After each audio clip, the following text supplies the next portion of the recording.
저는 이렇게 양력에 소개된 대로 사실 저는 이렇게 말씀을 전하는 그런 제가 목사님이 아닙니다. 장로로 이렇게 살아오면서 제가 어떻게 이렇게 집회를 하게 된지 잘 모르겠습니다. 뉴욕에서 집회를 하고 이렇게 생각하지 못했는데 오레곤까지 오게 됐습니다. 왜 이렇게 된지 잘 모르겠습니다. 저는 이렇게 사실 이런 부흥회를 하고 집회를 하려고 생각한 적이 잘 없습니다. 그동안 한 4천 교회를 다닌 것 같습니다. 세계 많이는 못 가봤지만 한 60여 개국을 다니고 미국에 50개 주가 있는데 한 40개 주 가까이 가본 것 같습니다. 여러분, 제가 가려고 생각한 적 별로 없는 것 같습니다. 그런데 이런 삶을 살아오고 있습니다. 25살에 제가 고신대 교수가 됐는데요, 나는 정년이 영원히 남았다 이렇게 생각했습니다. 손으로 셀 수가 없었습니다. 그런데 어느새 세월이 흘러 35년 동안 이제 학생들 가르치고 노래 부르고 지휘하고 그러면서 여기까지 왔습니다. 25이 시작했는데 어느새 이제 59살이 됐습니다. 한국 나이로. 믿을 수가 없습니다. 제 가슴에 20살의 피가 끓고 있는데 말입니다. 60살까지는 그렇게까지는 안 보이지 않습니까? 여러분, 그런데 어느새 인생의 60을 이제 바라보게 됐습니다. 지난 세월들을 돌아보니까 꿈에도 생각 못한 길들을 걸어서 꿈에도 생각 못한 경험들을 하고, 사실 저는 오늘 꿈에도 생각 못한 이런 자리에 서 있습니다. 오레곤주는 얼핏은 알고 있었지만 유진이라는 도시는 이번에 처음 알았습니다. 전 목사님 계신 건 알았고, 하지만 유진이라는 곳을 잘 몰랐습니다. 근데 이곳에 오게 됐습니다. 예상치 못한 일입니다. 제가 오레곤 유진 교회에 오려고 제가 생각한 적 없습니다. 그런데 꿈에도 정말 원래 뉴욕을 거쳐서 조지아로 가도록 돼 있었는데, 아틀란타로 가게 돼 있었는데 이상하게 길들이 얽혀져 가지고 하여튼 이곳에 오게 됐습니다. 예상치 못한 길들을 걸어서 여기까지 왔습니다. 근데 여러분, 돌아보니까요, 이런 일뿐 아니라 제 지나간 모든 삶들이 그렇게 제가 생각하지 못했던 그런 길들을 걸어서 여기까지 왔습니다. 제가 35년 동안 노래 가르쳐 노래 부르고 지휘하고 음악 선생으로 살고 있습니다만, 저는 사실 제가 평생 음악 선생으로 살게 될 줄도 잘 몰랐습니다. 왜냐하면 우리가 어릴 때는 남자가 노래하면, 남자가 그림 그리면, 머시마가 기타 치고 드럼 치고 이런 거 저런 거 치면 사람 안 된다 안 그랬습니까? 기타만 들고 다녀도 저거는 앞으로 밥 못 먹고 산다 그런 생각했거든요. 그런 시절에 제가 음악을 하려고 생각한 적이 없습니다. 제 어릴 때 꿈은 정확하게 말하면 제 꿈이 아니라 우리 아버지 꿈이었죠.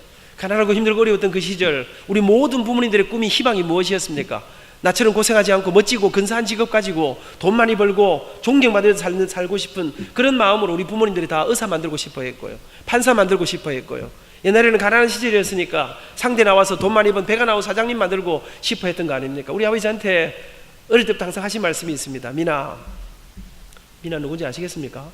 제 이름이 안민입니다. 미나, 아버지가 아버님들도 한번 뒷바라지 볼 테니까 너는 커서 훌륭한 의사가 한번 돼보거라. 우리 아버지한테 의사 되라 했습니다. 저는 어릴 때부터 아버지 말씀을 잘 들었습니다. 알겠습니다. 제가 의사가 되겠습니다. 제가 공부도 좀 잘했었거든요. 표정이 별로 안 좋으신데 잘했습니다. 여러분, 제가 열심히 공부하면서 나는 커서 의사가 된다 그렇게 생각하면서 살았습니다. 근데 여러분, 제가 어릴 때부터 남들은 좀 잘하는 게 하나 있었습니다. 그게 뭘까요? 제가 노래를 좀 잘했었습니다. 제가 음악회 데뷔한 건 초등학교 3학년 때였는데요, 대단한 데뷔를 한 건 아니고, 교회가 여름이 되면 언제나 여름 성경학교를 했습니다. 근데 여러분, 그때는 그 여름 성경 할 때마다 대회를 많이 했습니다. 노래 대회도 하고 그림 대회도 하고 성경 암송대, 퀴즈 대회 많이. 그래서 거기에서 받았던 상들을 가지고, 학용품이 없던 시절 아닙니까?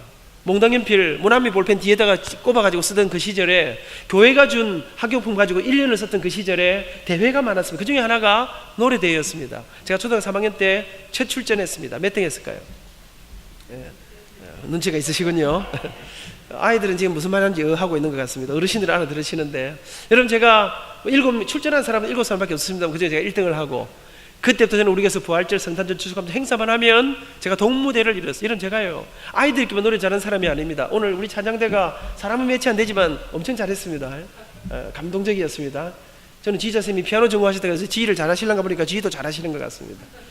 여러분, 제가 우리 교회도 조그마한 교회였습니다. 찬양대가 매치 안 됐는데요, 제 생각에 우리 찬양대도 노래도 좀 시원찮았던 것 같아요. 어느 주일날 제가 주일학 예배 드리고 있는데 어른 찬양대 지휘자쌤이 오시더니, 안민이 너 다음 주일날 어른 예배 때 그 거룩한 성 솔로를 네가 좀 하거라. 거룩한 성 아십니까? 잘 모르시는 분들은 엄청 어려운 노래를 생각하시면 되겠습니다. 그 노래의 솔로가, 독창이 3번이 나옵니다. 여러분, 그럼 제가 이제 주일학교 예배 마치고 어른 예배 참석해가지고 이제 어른들 사이에 끼어서 의자 위에 올라가가지고 앞부분이라는 독창을 제가 하기 시작합니다. 나 어젯밤에 잘 때 한 꿈을 꾸었네. 그 옛날 예루살렘 성에 때 섰더니, 솔로 하면 어른들은 뭐 합니까? 뒤에서 예루살렘 하면서 이제 영 소리도 안 좋은데 우리 교회 그 조그마한 교회 노래도 못하는 그 어른들 사이에 끼어서 제 빛나는 목소리만 예배당을 울렸습니다. 여러분, 제가요 뭐 교회에서만 또 잘 나간 사람이 아닙니다. 우리가 초등학교 다닐 때 지금 어떤지 잘 모르겠는데요, 아침에 학교를 가면 학교에서 꼭 스피커에서 등교하러 우리들이 들으라고 노래를 음악을 틀어놨습니다. 어떤 노래들이 나옵니까? 우리의 소원은 통일, 꿈에도 소원은 통일, 푸른 하늘 은하수 하얀 쪽배엔 엄마가 섬 그늘에 굴 따러 가면 아기가 혼자 남아 집을 보다가. 누구 목소리 나올까요? 이런 말해도 지금 아직 감을 못 잡는 사람은 상당히 이제 세상을 살아가기 좀 힘드실 것입니다. 여러분, 제가 아침에 학교 가는데 제 목소리로 부르는 노래가 쫙 들려옵니다. 기분이 어떨까요? 뭐 여러분들 그런 경험이 전혀 없으니까 잘 이해를 못 하시겠습니다만은, 여러분 제 노래를 들으면서 아침 학교 갈 때 기분이 제법 괜찮습니다. 여러분, 제가 어릴 때부터 우리 교회, 우리 동네, 우리 학교에서 노래로 조금 잘 나갔습니다. 그렇게 중학교 들어갔습니다. 우리 교회는 작은 교회였습니다. 근데 여러분, 옛날에는 어른들은 작아도요 아이들이 많지 않았습니까? 한 반에 70명씩 오전반 오후반 하던 그 시절에 아이들이 많은데 주일학교 선생님이 모자랐습니다. 우리 주일학교 선생님들이 저한테, 중학교 1학년인데 키는 작지만 청명하고 믿음 좋고 교회도 열심히 나오고 노래도 잘 부르고 신앙생활 열심히 하는 저한테 주일학교 보조 교사를 맡겼습니다. 그러면 저한테 우리 교회 어린이 찬양대를, 주일학교 찬양대를 저한테 지휘하라 했습니다. 제가 이래봬도 지휘한 지 40년이 넘습니다. 고등학교 들어갔습니다. 옛날에는 한국에 생각하시면 주일날 오후 예배는 언제나 중학생, 고등학생들이 모이는 학생 찬양대가 찬양대를 했었습니다. 제가 고등학교 다닐 때부터 중고등부 찬양대를 제가 지휘했습니다. 학교에 가면 합창단 반장이었습니다. 애국같이唱하면 제가 언제나 지휘를 했습니다. 저는 누구한테도 노래를 배운 적이 없는데 노래 대회만 나가면 언제나 1등 했습니다. 교회에서 하는 대회, 노회에서 하는 대회, 전국 학생 수양회 모이면 나가면 대회 가면 1등 했습니다. 여러분, 제가 부산의 명문 경남고등학교를 나왔습니다. 근데 1년에 한 번씩 교육위원회에서요 교육위원회 콩쿠르라는 걸 하는데요, 그건 지금도 있습니다. 그런데 그러면 이제 노래대회, 피아노대회, 바이올린대회 뭐 대회를 하는데 주로 이제 그 음악 전공하는 아이들이 이제 각 학교 대표 선수로 나옵니다. 그런데 우리 학교에도 음대 간다고 레슨 받고 비행기 타고 서울까지 다니면서 공부하는 일도 많이 있었는데 우리 음악쌤께서 아민아, 네가 우리 학교 대표로 나가라. 나갔습니다. 그러면 각 학교에 노래하는 애들이 다 모이는데요, 그 아이들이 저를 엄청 미워했습니다. 야 임마, 너는 그 의과대학 간다는 놈이 왜 노래대까지 나와서 남의 인생길을 이렇게 가로막냐. 여러분, 제가 나가면 언제나 제가 1등 하니까 애들이 죽으려고 하는 겁니다. 그런데 제가 노래를 부르면 애들은 저를 싫어했지만 웬 선생님들이, 아저씨들이, 나중에 알고 보니까 그분들은 다 성악 선생님들이었습니다. 학생 와보라는 거예요. 가니까 자네 성악 전공하라는 거예요. 무슨 대학 갈 거냐는, 제가 의과대학 간다니까 그러지 말고 성악을 하라는 거예요. 가능성이 있다는 거예요. 목소리가 멋지다는 거예요. 그렇지만 여러분, 제가 그런 사람들이 노래하라는 이야기 많이 들어도 저는요 음악 하려고 생각한 적이 없습니다. 교회에서 찬양만 하면 우리 교회 권사님, 장로님, 어르신들이 앞으로 우리 아민이는 음악 목사님이 되면 어떨까? 무슨 소리 하십니까? 내가 의사가 될 사람인데. 여러분, 제가 사람들에게 노래해라, 음대가라는 이야기 많이 들어도 저는 음악 하려고 생각한 적이 없습니다. 왜? 제 꿈은, 제 계획은, 우리 아버지 제가 한 기대는 의사가 되는 것이기 때문에 그랬습니다. 근데 그렇게 이제 의과대학 가려고 생각을 하고 공부를 열심히 하면서 고3이 다가왔습니다. 제가 다니는 학교는 아주 좋은 학교였습니다. 제가 대학 들어가기 전에 우리 한 해 선배들이 서울대학을 재수생 포함해서 1년에 한 170명씩 들어가던 그런 학교였습니다. 지금 무슨 말인지 잘 모르시는 분들은 하여튼 엄청 많이 들어갔다 이렇게 생각하시면 되겠습니다. 그만큼 좋은 학교였는데, 근데 저는 사실은 공부도 잘했지만 공부를 잘해서 그 학교에 들어간 건 아니고요, 제가 공부 말고도 잘하는 게 많았습니다. 잡기에 능했습니다. 그 중에 하나가 이 제비 뽑는 걸 또 잘했습니다. 제가 이 제비 뽑기 1회입니다. 그러니까 우리 선배님들은 전부 다 시험 쳐서 들어갔으니까 우리 학교 전부 다 우리 부산 경남의 수재들이 그 학교 다 왔는데, 우리 때 이제 우리는 학교가 망하는 해였습니다. 작년에는 그렇게 많이 들어갔는데 이제 올해는 과연 10명이나 들어갈까? 하여튼 그랬는데, 여러분 저희들이 고3이 될 때쯤 되니까 학교가 완전히 비상사태 속에 우리를 두드려 잡는데요, 뭐 집에를 안 보내줍니다. 그러니까 특별히 공부 좀 하는 애들은 모아놓고 정말 잡아 죽이는 거예요. 이제 내년에 무슨 성과를 내야 되니까. 그러는데 그렇게 열심히 공부하던 어느 날, 제가 그날을 잊지 못하면 12월 꽤 날씨가 추웠어요. 그런데 그날 공부를 다 마치고 저녁을 먹고 약간 자습을 하는데 잠시 비는 시간인데 우리 학교 뒤에 구덕산이 있습니다. 제가 뒷산에 앉아서 이렇게 무슨 생각인지 하여튼 저녁을 먹고 뒷산에 앉아서 이렇게 석양을 바라보는데 그날 제 마음에 이런 마음이 들었습니다. 10년에는 어떤 삶을 살고 있을까? 15년이 지나면 어떤 인생을 살고 있을까? 그래, 그때는 내가 의과대학을 졸업하고 의사가 되어 있겠지. 하얀 가운을 입고 환자들이 오면 배가 아픈 사람 배를 진찰하기도 하고 또 정신이 조금 이상한 애가 오면 이게 몇 개로 보이냐 모르기도 하고 이러면서 이제 의사가 된 제 모습을 생각하는데 제 마음속에 이런 마음이 들더라고요. 의사가 되면 돈을 많이 번다지. 그럼 내가 지금처럼 이렇게 힘들고 어렵고 가난하게 살지는 않을 거야. 내가 하고 싶은 거, 내가 갖고 싶은 많은 것들 누리면서 그렇게 살 수 있겠지. 그런 생각을 하는데 제 한쪽 가슴이 아파오기 시작했습니다. 그래, 의사가 되면 돈을 많이 벌지 모르지만 내가 이렇게 좋아하는 노래를 부르면서 살 수는 없겠지. 노래하며 살고 싶다. 멋진 지휘자 되어서 주일마다 멋진 찬양대를 지휘하고 내가 세계를 다니면서 하나님의 이름으로 노래하며 살 수 있다면 얼마나 좋을까? 아니야, 그렇게 살 수는 없을 거야. 그날 쓸쓸하게 이상한 마음을 안고 내려와서 공부를 하려고 책상에 앉았는데 그날 공부가 안 돼. 저녁 내내 이 노래 생각이 제 머리를 떠나지 않았습니다. 그날 저녁에 집에 잠을 자려고 누웠는데 밤새도록 한숨도 못 잤습니다. 노래하며 사는 길이 있다면 노래하며 살 수는 없을까? 아니야, 그렇게 살기는 어려울 거야. 그렇게 밤을 지새웠습니다. 그 다음날 아침에 밥도 제대로 못 먹고 학교에 왔는데 공부가 안 돼. 저녁 내내 하루 종일 이 노래 생각에 제 머리를, 제 가슴을 떠나지 않았습니다. 그렇게 며칠이 지나가는데 여러분, 저는 자라면서요 사춘기도 별로 한 적이 없고요. 그냥 교회 다니고 학교 다니고 뭐 일을 하니까 그냥 뭐 이런 별 어려움 없이 살았는데 갑자기 제가 태어나 처음으로 며칠 동안 아무것도 할 수 없는데 밤잠을 못 자고 공부도 못하고 견딜 수 없는 이 마음에, 여러분 저는 어릴 때부터 뭐 엄마 아버지 속이고 거짓말하고 이런 거 한 적이 없습니다. 어느 날 제 가슴 속에 뭐가 콱 올라오더라고요. 그래, 내 인생 내가 이렇게 결정할 수는 없다. 그리고는 아무도 모르게 부산에 한 유명한 어떤 성악가 선생님을 찾아갔습니다. 선생님, 제가 노래에 대한 상도 많이 받았습니다. 사람들은 다 나보고 노래 잘한다 그럽니다. 그래서 선생님, 이 남자가 노래하면 이 밥 먹고 살기 어렵다는데 나는 멋지게 근사하게 한번 살아보고 싶은데 내가 노래로, 음악으로, 성악으로 한번 승부해봐도 되겠습니까? 제가 원하는 데 갈 수 있겠습니까? 그랬더니 그래, 자네 소리 한번 내봐라. 목소리 한번 들어보고 이야기해 줌세. 발성 연습 어떻게 합니까? 소리 너무 잘 내거든요. 악보를 하나 주면서 이 노래 불러보라는 거예요. 여러분, 제가 또 악보 읽는 귀신 아닙니까? 제가 유치부 때부터 찬양대를 했거든요. 여러분, 중학교 1학년 때 제가 지휘를 하면서 부활절선에 베라벨 칸타타 뮤지컬 뭐 많이 했거든요. 여러분, 제가 1시간 동안 테스트를 봤는데 이 선생님이 눈이 이따만해지는 거예요. 그리고 저한테 자네는 타고난 목소리가 천부적이다. 음악성 뛰어나고 시상식 뛰어나고 자네 나한테 1년만 공부하면 자네가 원하는 어느 대학인지 갈 수 있겠다. 정말입니까? 그럼 선생님 오늘부터 노래 좀 가르쳐 주십시오. 가르쳐 주지. 근데 미안하지만 노래는 다음 주부터 하고 집에 가서 어머니를 좀 모시고 오게. 선생님, 노래는 제가 하는데 엄마가 왜 필요합니까? 엄마도 노래를 잘 불러야 됩니까? 물어보니까 그건 아니고 미안하지만 노래는 공짜로 가르쳐 주는 게 아니라는 거예요. 그러면서 자네 어머니하고 레슨 이야기를 좀 해야 되니까 어머니를 빨리 모시고 오라는 거예요. 근데 여러분, 제가 간이 덜컥 내려 앉았습니다. 왜요? 제가 중학교 다닐 때 우리 집이 정말 가난하고 어려웠거든요. 우리 아버지 사업에 실패하고 빚 때문에 올라앉아 진짜 힘들 때였거든요. 선생님, 레슨비가 얼마입니까? 레슨비는 한 달에 4만 원이다. 근데 제 가슴이 무너졌습니다. 왜냐하면 지금은 돈 4만 원 이렇게 큰 돈이 아니지만 제가 대학 입학할 때 첫 학기 등록금이 10만 8,200원이 하여튼 11만 원이 채 안 됐었습니다. 지금부터 딱 40년 전, 39년 전 이야기입니다. 그런데 우리 집은 아버지 사업에 실패해서 무너졌습니다. 빚 내서 사바다 또 실패했습니다. 빚 때문에 올라앉아 방 3칸에 사는 우리 6 식구가 제대로 다 같이 누울 수 없는 조그마한 방 한 칸으로 옮겨 살았습니다. 잊지 못합니다. 우리 집 학교까지 걸어가면 2시간 반 이상이 걸렸는데 어떤 날 아침에는 버스 값이 없었습니다. 이 짧은 다리로 학교까지 걸어가야 했습니다. 그런데 우리 집에 돈 4만 원을 내야 된다니까 제가 그날 쌤 집을 나오면서 그날부터 제가 더 깊은 고민 속에 빠져서 어쩌면 좋을까? 돈 4만 원 어떻게 구할까? 내가 노래한다면 우리 엄마 아버지는 과연 뭐라 그러실까?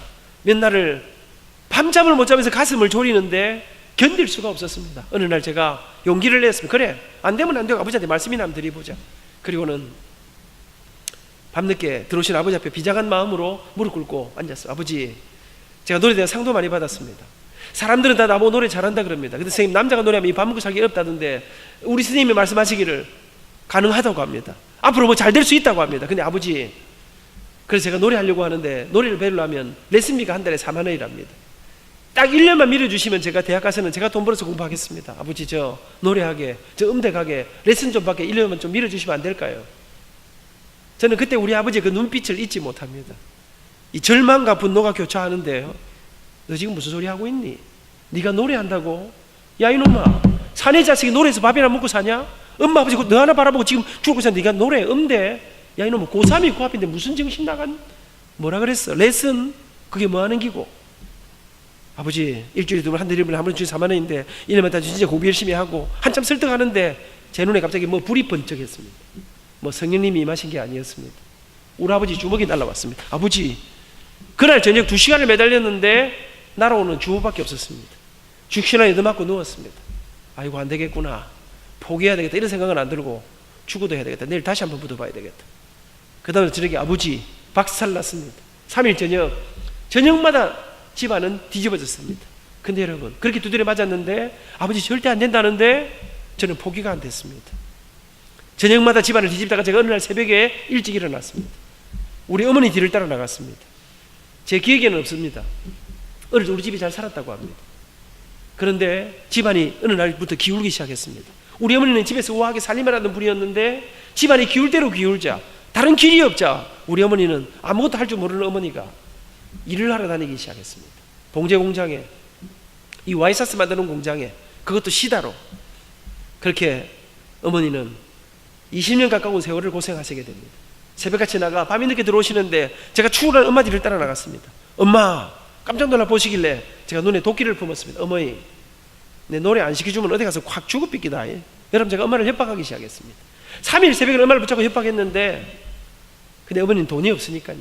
우리 어머니가 저한테 민아 우리 집에 노래가 웬 말이고 아버지 전에 펄펄 뛰지, 또 음악이라는 거는 두고 뒷바라지 하는 건데 우리가 무슨 저런 일을 뒷바라지 하노?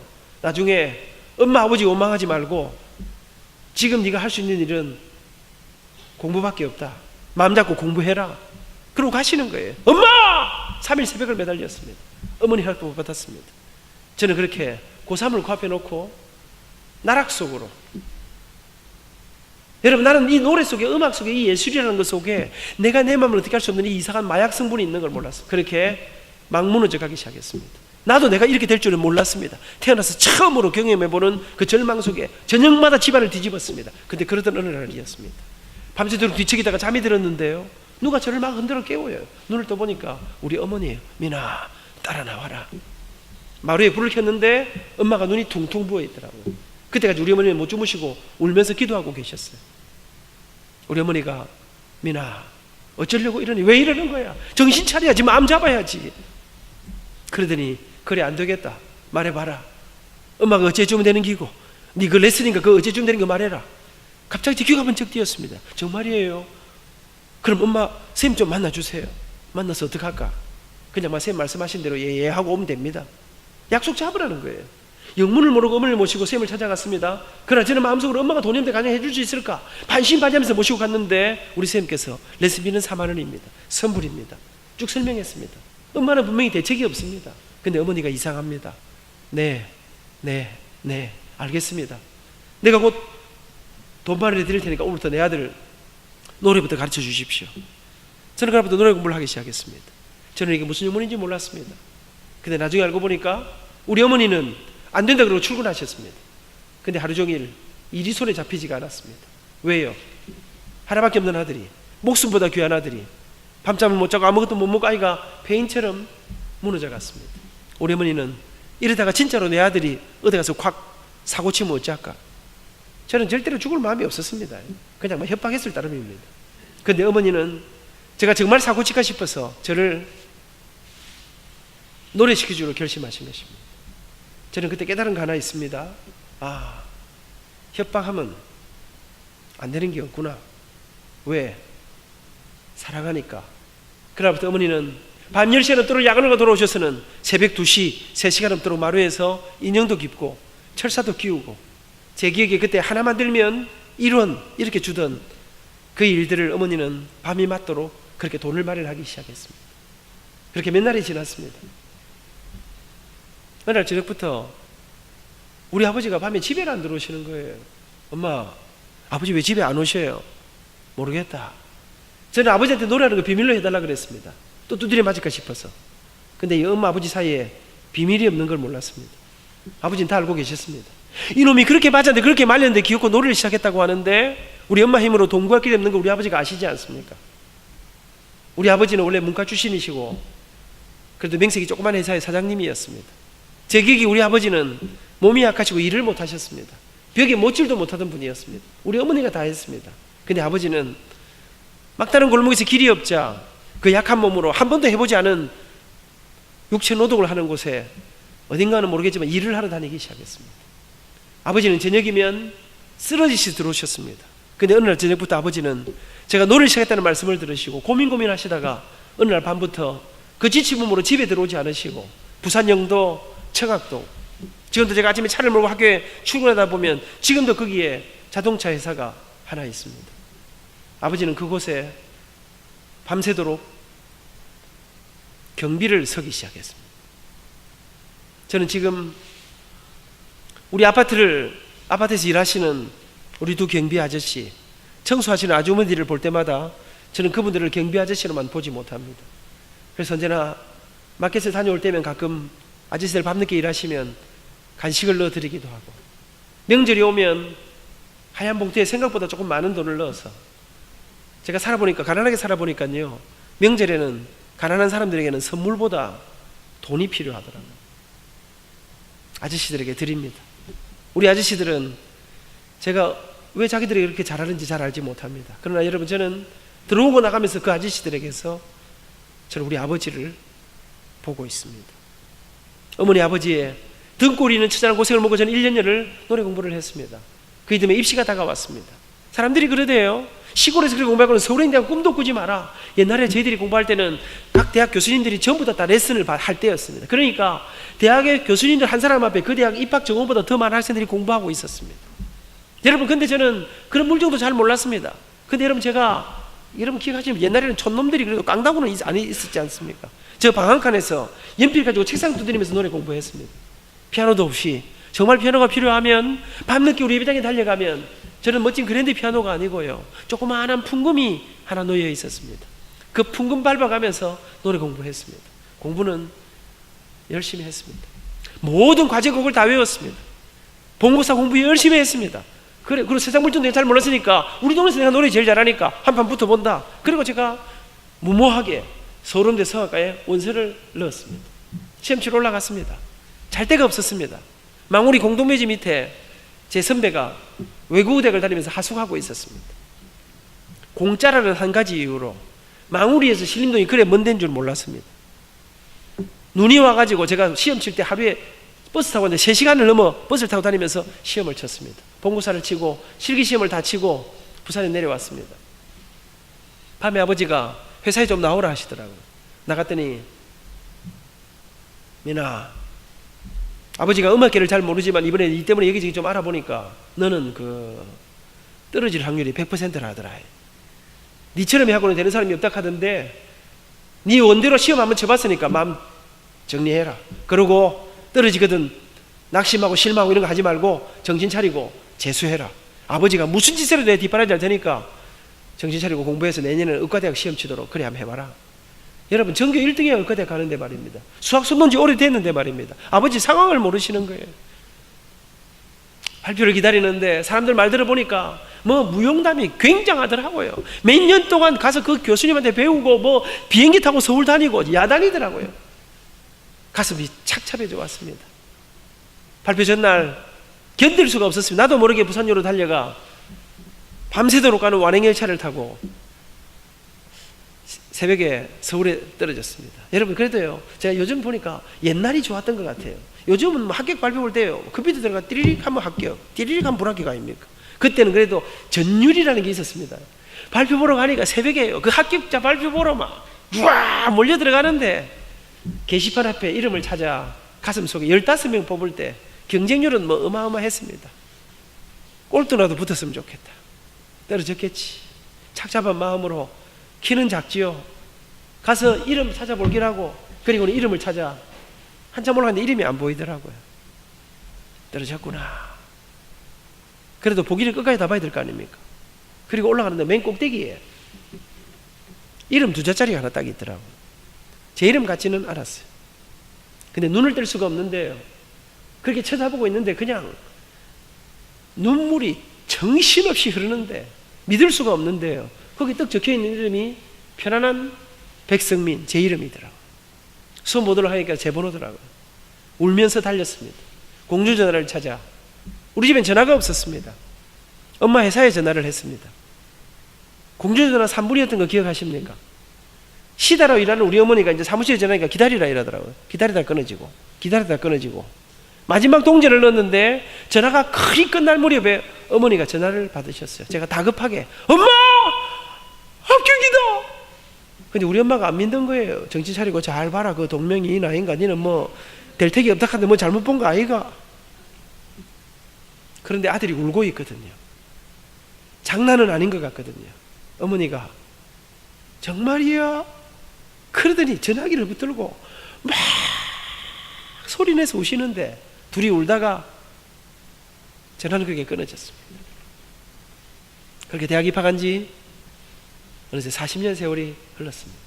여러분들이 솔직히 말씀드리면요, 입학만 하면, 합격만 하면, 아르바이트하고 열심히 살면 무슨 길이 있을 기다 들어갔습니다. 근데 들어가니까요, 당시에 내 동기들이 우리나라 부총리 딸, 장관 아들, 전라북도 도지사 딸, 재벌 집안의 아이들 전부 다요, 학교 들어온 지 며칠 안 됐는데 애들 보니까 아들은 별별 거 아니지 뭐. 근데 조금 있으니까 애들이요, 나는 그 독일로, 미국으로, 이태리로, 프랑스로 유학 간다는 거예요. 여러분, 나중에 알고 보니까 나하고는 비교가 안 되는 삶을 사는데, 제가 그곳에 들어가서 서서히 깨닫기 시작했습니다. 나 같은 가난뱅이는 이런 데 와서 노는 게 아니라는 것을. 모두가 꿈을 이야기할 때, 모두가 미래를 이야기할 때, 나는 당장 오늘 먹고 살 생활비가, 학비가, 여러분, 저는 제 인생에 미래가 없다고 생각했습니다. 나는 어디로 가지 길이 보이지 않았습니다. 어떻게 가야 할지도 잘 몰랐습니다. 모두가 미래 이야기를 할 때 나는 당장 눈앞의 일들을 해결하기가 급급했습니다. 나는 여러분, 유학 같은 거 갈 수 있겠나? 우리 아버지가 제가 대학교 여행때 세상 떠나시면서 물론 빚이 많았습니다. 나는 내 인생에 길이 안 보였습니다. 근데 어느 날 꿈에도 생각 못했는 날 대학을 졸업하고 무슨 마음인지 돈도 한 푼도 없는 게 빚만 가득한 게 부득부득 대학원을 갔습니다. 군대 갔다 왔습니다. 그랬는데 돌아본 없는 저를, 대학원 졸업도 안 한 저를 1981년 말입니다. 지금 제가 몸담고 있는 고신대학교에서 제가 대학교 3학년 때 노래하는 모습을 보시고 학교에서 저를 전임 대우로 스카우트해 주었습니다. 그리고 학교가 어느 날 돌아보는 저한테 이태리로 공부할 수 있는 길을 열어 주었습니다. 그리고 내가 꿈에도 생각 못한 길들이 제 앞에 열리기 시작했습니다. 상상도 하지 못한 무대들이 제 앞에 펼쳐지기 시작했습니다. 그렇게 그 길들을 걸어, 내가 꿈에도 꿈꾸지 못한 그 길들을 걸어 상상도 못한 일들을 경험하면서 저는 오늘 여기까지 오게 됐습니다. 저는 제 지난 날을 돌아봅니다. 내가 어쩌다가 이렇게 과분한 삶을 살게 되었는가? 내가 머리가 좋아서, 내가 재능이 뛰어나서, 내가 공부를 열심히 해서, 저는 그렇기 때문에 제가 이 자리에 있다고 생각하지 않습니다. 제가 여기까지 걸어올 수 있었던 한 가지 이유, 첫 번째 이유를 말하라 하시면 그것은 가난했지만 초라했지만 제게 좋은 옷, 좋은 음식, 좋은 뒷바라지 잘 못해 주셨지만, 그러나 아들을 위해, 자식을 위해 당신들의 인생의 온갖 고난과 아픔과 부끄러움과 수모를 다 감내하면서 당신들의 가진 전부를 기꺼이 자식을 위해 내주셨던 좋은 어머니를, 좋은 아버지를 만나 저는 오늘 제가 이 자리에 있다고 믿습니다. 잊지 못합니다. 아버지 밤새도록 일하시고 새벽에 집에 들어오십니다. 우리 집의 아침은 언제나 시끄러웠습니다. 자고 있는데 무슨 소리가 들립니다. 자다 눈을 떠보면 우리 엄마 아버지, 우리 한 6식구 이렇게 같이 자는데요, 우리 엄마 아버지 구석에서 언제나 이러고 이불 뒤집어 쓰고 기도하고 계셨습니다. 우리는 그 아침 기도를 들으면서 다시 꿈속으로 빠져들었습니다. 근데 여러분, 참 이상하지요. 그때는 우리 엄마 아버지가 무슨 기도하는지 몰랐습니다.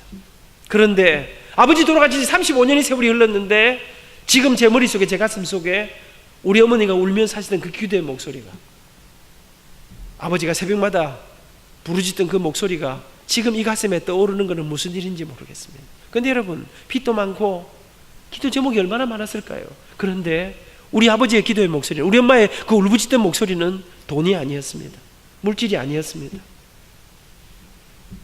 내 아들 민이, 우리 아들 민이, 하나밖에 없는 내 아들, 키가 작은 내 아들, 몸이 약한 내 아들, 도와달라고 살려달라고 기도하시던 그 눈물의 기도가 오늘 저를 제 삶을 이렇게 인도하셨다고 저는 믿습니다. 좋은 엄마를 만나, 좋은 아버지를 만나 제가 이곳에 있습니다. 입학식이 다가왔습니다. 여러분, 한번 아들이 처음 옛날에는 서울 한번 가는 게 정말 어려웠습니다. 한번 입학식 하는데 한번 가보고 싶지 않겠습니까? 근데 아버지가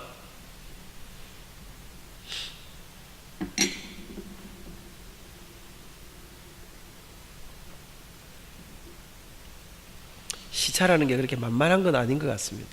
이 목이 막 이거 타는데, 우리 아버지가 저한테, 미나, 엄마 아버지가 바빠서 입학식에는 못 간다. 바빠서 못 오십니까? 돈 벌어야 하니까요. 일하셔야 되니까요. 졸업식에 가마. 네가 원해서 가는 길인데 열심히 하거라. 부산역 대합실에 제가 또 기도 잡고, 제가 장가 갈 때 몸무게가 50kg가 채 안 됐었습니다. 옛날 이불은 또 얼마나 두꺼웠습니까? 두껍고 안 따뜻하고, 그 무거운 짐을 조그마한 아이가 들고 가는데 엄마 아버지 기가 차니까 데려다 주러 부산역에 나오셨어요. 아버지 다녀오겠습니다. 조금 이따 가거라. 다녀오겠습니다. 조금만 더 있거라. 우리 엄마 아버지가 제 손을 못 놓으시는 거예요. 시간이 다 됐어요. 아버지 이제 가야겠어요. 그래, 그러면 기도 한번 하고 떠나가라. 아버지가 제 손을 붙잡고 기도하시려고 하시는데, 기도 시작도 하기 전에 우리 엄마는 막 정신없이 울고 계신 거예요. 그러나 저는 마음에 큰 부담은 없었습니다. 왜요? 엄마는 원래 오니까, 틈만 나면 오시는 게 우리 어머니니까 오실 때 됐지. 그러나 한국의 아버지는, 한국의 남자들은, 우리 아버지 시대의 그 한국의 남성들은 절대로 울지 않습니다. 아무리 힘들어도 힘들다 안 하십니다. 아무리 이뻐도 보고 웃지 않습니다. 돌아서서 웃으시는 분이 우리 아버지들이었습니다. 우리 아버지가 기도하자. 제 손을 붙잡고, 살아계신 하나님, 오늘 우리 민이가 한 번도 가보지 않은 저 서울 땅을 향해 혼자 길을 떠납니다. 힘들고 어려울 때 하나님 우리 민이를 지켜주시고 인도해 주시고, 그리고 아버지의 목소리가 들려오지 않았습니다. 저는 그날 태어나서 처음으로 우리 아버지의 눈물을 보았습니다. 그날을 생각할 때마다 제 가슴에 죄송함이, 아픔이 있습니다. 근데 그것은 아버지의 눈물 때문이 아닙니다. 우리 아버지가 우시는데요, 여러분, 저도 그럼 좀 울어야 될 거 아닙니까? 근데 제 눈물이 안 나더라고요.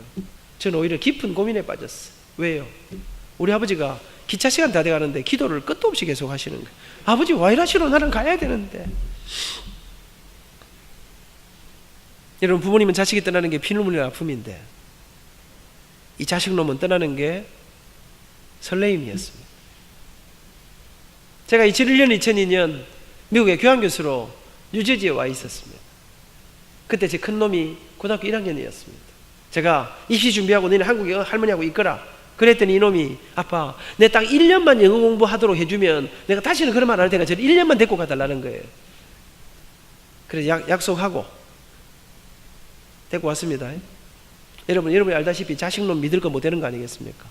온 지 석 달쯤 됐는데 데모를 하기 시작했습니다. 자기가 미국서 도전해 보겠다는 것입니다. 하루에 뭐 단어를 600개를 외우니 어쩌니 하면서 싸우다가 제가 할 수 없이 아이들한테 졌습니다. 조건이 바뀌었습니다. 그래, 그럼 조건을 바꾸는데 공부를 시켜주는데 아버지가 돈이 많지 않기 때문에 학비가 좀 싼 곳으로, 주립대학으로 가도록 하라. 그래, 조건을 하고 이제 2년이 지나 일리노이 주립대학에 입학을 하게 됐습니다. 샴페인이라는 곳이 어딘지도 모르고 있다가 입학을 하게 되고, 그리고 이제 입학식이 다가와 8월 말쯤 됐죠. 아이를 데려다 주러 우리 식구들이 다 차에 짐을 싣고 15시간 차를 몰고 샴페인으로 갔습니다. 그리고 이제 짐을 다 기사에 정리해주고 우리가 돌아올 시간이 됐습니다.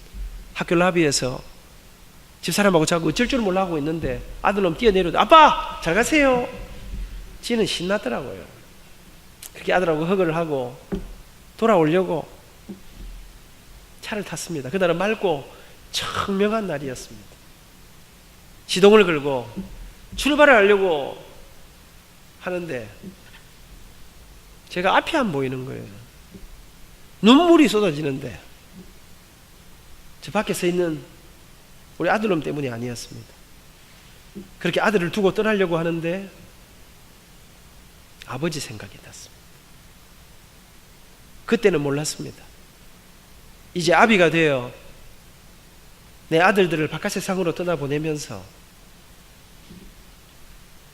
저는 지금 아버지의 마음을 생각합니다.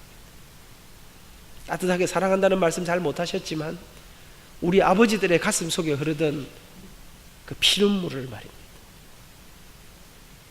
제가요, 그놈이 졸업하고 취직을 하고 27살에 군대를 갔습니다. 공군을 보냈습니다.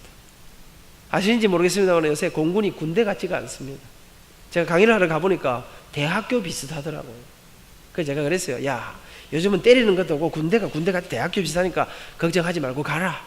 여러분 27살 늙은 나이에 머리 깎고 가는 게 조금은 안 됐지만 집사람하고 진주에 있는 교육사령부에 데려다 주러 갔습니다. 여러분 걱정 말고 갔다 와, 괜찮아. 그리고 데리고 갔습니다. 한 1000여 명이 같이 들어가는데 그때까지 괜찮았습니다. 조금 있으니까 자, 이제 부모님들은 다 바깥으로 나가시고 우리 병사들만 연병장 한가운데로 모이라 했습니다. 조금 마음이 이상해졌습니다. 그렇게 모으더니 지휘관이 뭘 시키는 거 하니까 자, 이제 마지막 인사를 하고 우리는 훈련소로 들어갑니다. 그러면서 각자 자기 부모님을 향해 서라는 거예요. 짝서는 1000명이 같이 모였는데 여러분 참 이상하지요. 그 1000명이 모여도 지 새끼는 보이는 거 아닙니까? 저도 눈이 작지만 제 아들놈도 눈이 작습니다. 아들놈 눈빛도 조금 이상하더라고요.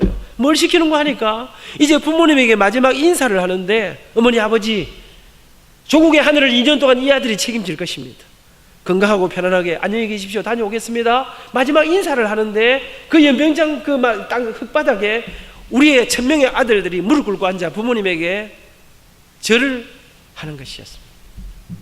아들이 저기서 땅바닥에 무릎 꿇고 절을 하는데 집사람 보니까 넘어가고 있더라고요. 여러분 저는 제 아들이 군대 간다고 눈물 날 줄 몰랐습니다. 그렇게 우리 아들들이 땅바닥에 절을 하고 군대에 들어가는 아들을 보내면서 저는 제 가슴에 다시 그렇게 아들을 떠나보내며 우셨던 아버지를 기억하게 됐습니다. 아버지의 마음을 이제야 조금씩 깨달아 가는 것 같습니다. 그래도 우리 아버지가 기차시간 3분을 남기고 아슬아슬하게 기도는 끝내주셨습니다. 뒤도 안 돌아보고 아버지 갑니다. 섰습니다. 그게 아버지하고 마지막 이별하는 날인 줄 몰랐습니다. 서울에 올라갔습니다.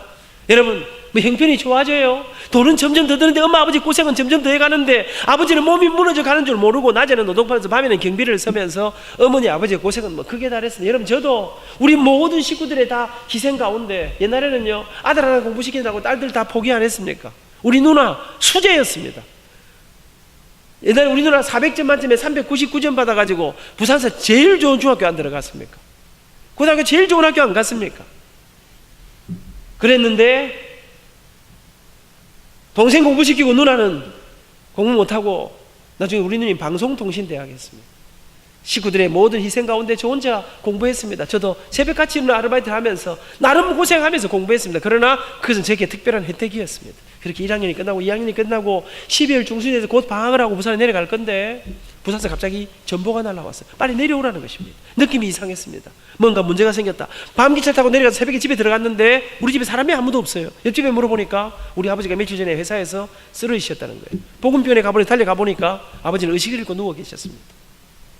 아침에 의사쌤을 만났는데 의사쌤께서 우리 아버지 어떻게 치료해야 됩니까? 어떻게 됩니까? 물어보니까 말씀을 못 하시는 거예요. 한참을 있더니 의사쌤께서 미안하다는 거예요. 아니 쌤이 왜 미안하셔요? 병원에서 할 수 있는 길이 없다는 거예요. 장례치를 준비하라는 거예요. 그러면서 하시는 말씀이 근데 어떻게 사람이 이 지경에 실려오느냐는 거예요. 이 정도가 되려면 그동안 얼마나 아프고 얼마나 힘들고 얼마나 고통스러웠을 텐데 어떻게 사람이 이 지경에 실려오느냐는 거예요. 왜 빨리 치료를 안 했냐는 거예요. 제가 내려와서 엄마 아버지 안 아파서 왜 빨리 치료를 빨리 병원에 왜 안 왔어요? 어머니는 우시기만 하는 거예요. 알고 보니까 아버지는 당신 몸이 심각을 이미 알고 계셨습니다. 그런데 우리 아버지는 여러분 우리 아버지만 그랬던 거 아닙니다. 그 시절에 우리 부모님들은 당신들의 목숨을 걸고 지금 내가 병원에 들어가면 내 아들 공부도 집안도 풍비박산이다. 아버지는 진통제로 진통제로 버티시다가 그렇게 죽음을 눈앞에 두게 되었습니다. 하늘이 무너진 소식 앞에 맨날 밤을 지새우면서 아버지 간호를 했습니다. 그러던 어느 날 제가 지쳐서 침대 곁에 잠이 들었는데요. 느낌이 이상하더라고요. 누군가 꼭 제 손을 꼭 잡고 있는 느낌이라 제가 자다 눈을 떠보니까 우리 아버지 의식이 돌아왔어요. 바짝 마른 아버지가, 눈이 쑥 들어온 우리 아버지가 저를 바라보시면서 민아, 너 얼굴이 왜 이러니? 너 왜 이렇게 말랐니? 밥은 제대로 먹니? 몸은 괜찮은 거야? 아버지 저 괜찮아요. 아버지 어떠세요? 그날 밤 아버지는 말씀을 못 하시면서 그렇게 한숨만 내쉬면서 밤이 깊어갔습니다. 그랬는데 아버지가 민아, 저를 부르시는 거예요. 예 아버지, 내 몸이 이상해. 자신이 없어. 의사쌤이 뭐라 하시노? 제가 말씀을 못 드리고 고개만 숙이고 있었는데 우리 아버지가 내가 아무래도 의식이 있을 때 나한테 꼭 좀 해야 될 말이 있구나. 그날 밤 아버지가 저한테 마지막 유언을 하기 시작했습니다. 민아, 너무 미안하다. 아버지 사업에 실패하고 제대로 뒷바라지 못해서 이렇게 고생시켰어. 정말 미안하구나. 근데 민아 명심하거라. 아버지가 세상 떠나 천국 가고 나면 네가 이제 우리 집안의 가장이란다. 근데 민아, 집안의 이 고생과 이 어려움은 아마 한동안 계속될 기다. 그런데 이 모든 빚, 이 모든 문제, 이 모든 걱정거리들은 전부 다 어머니한테 다 맡기거라. 엄마가 알아서 할 게다. 그리고 너는 아무리 힘들어도 아무리 어려워도 어떤 경우에도 절대로 공부를 포기하지 말아라. 민아, 지금 네가 엄마 돈인데 딴짓하고 돈벌이 한다 딴 생각하면 너도 집안도 앞길은 없는 거란다. 명심하거라. 포기하지 않으면 길이 있단다. 포기하지 않으면 하나님이 네 길을 반드시 인도해 주실 기다.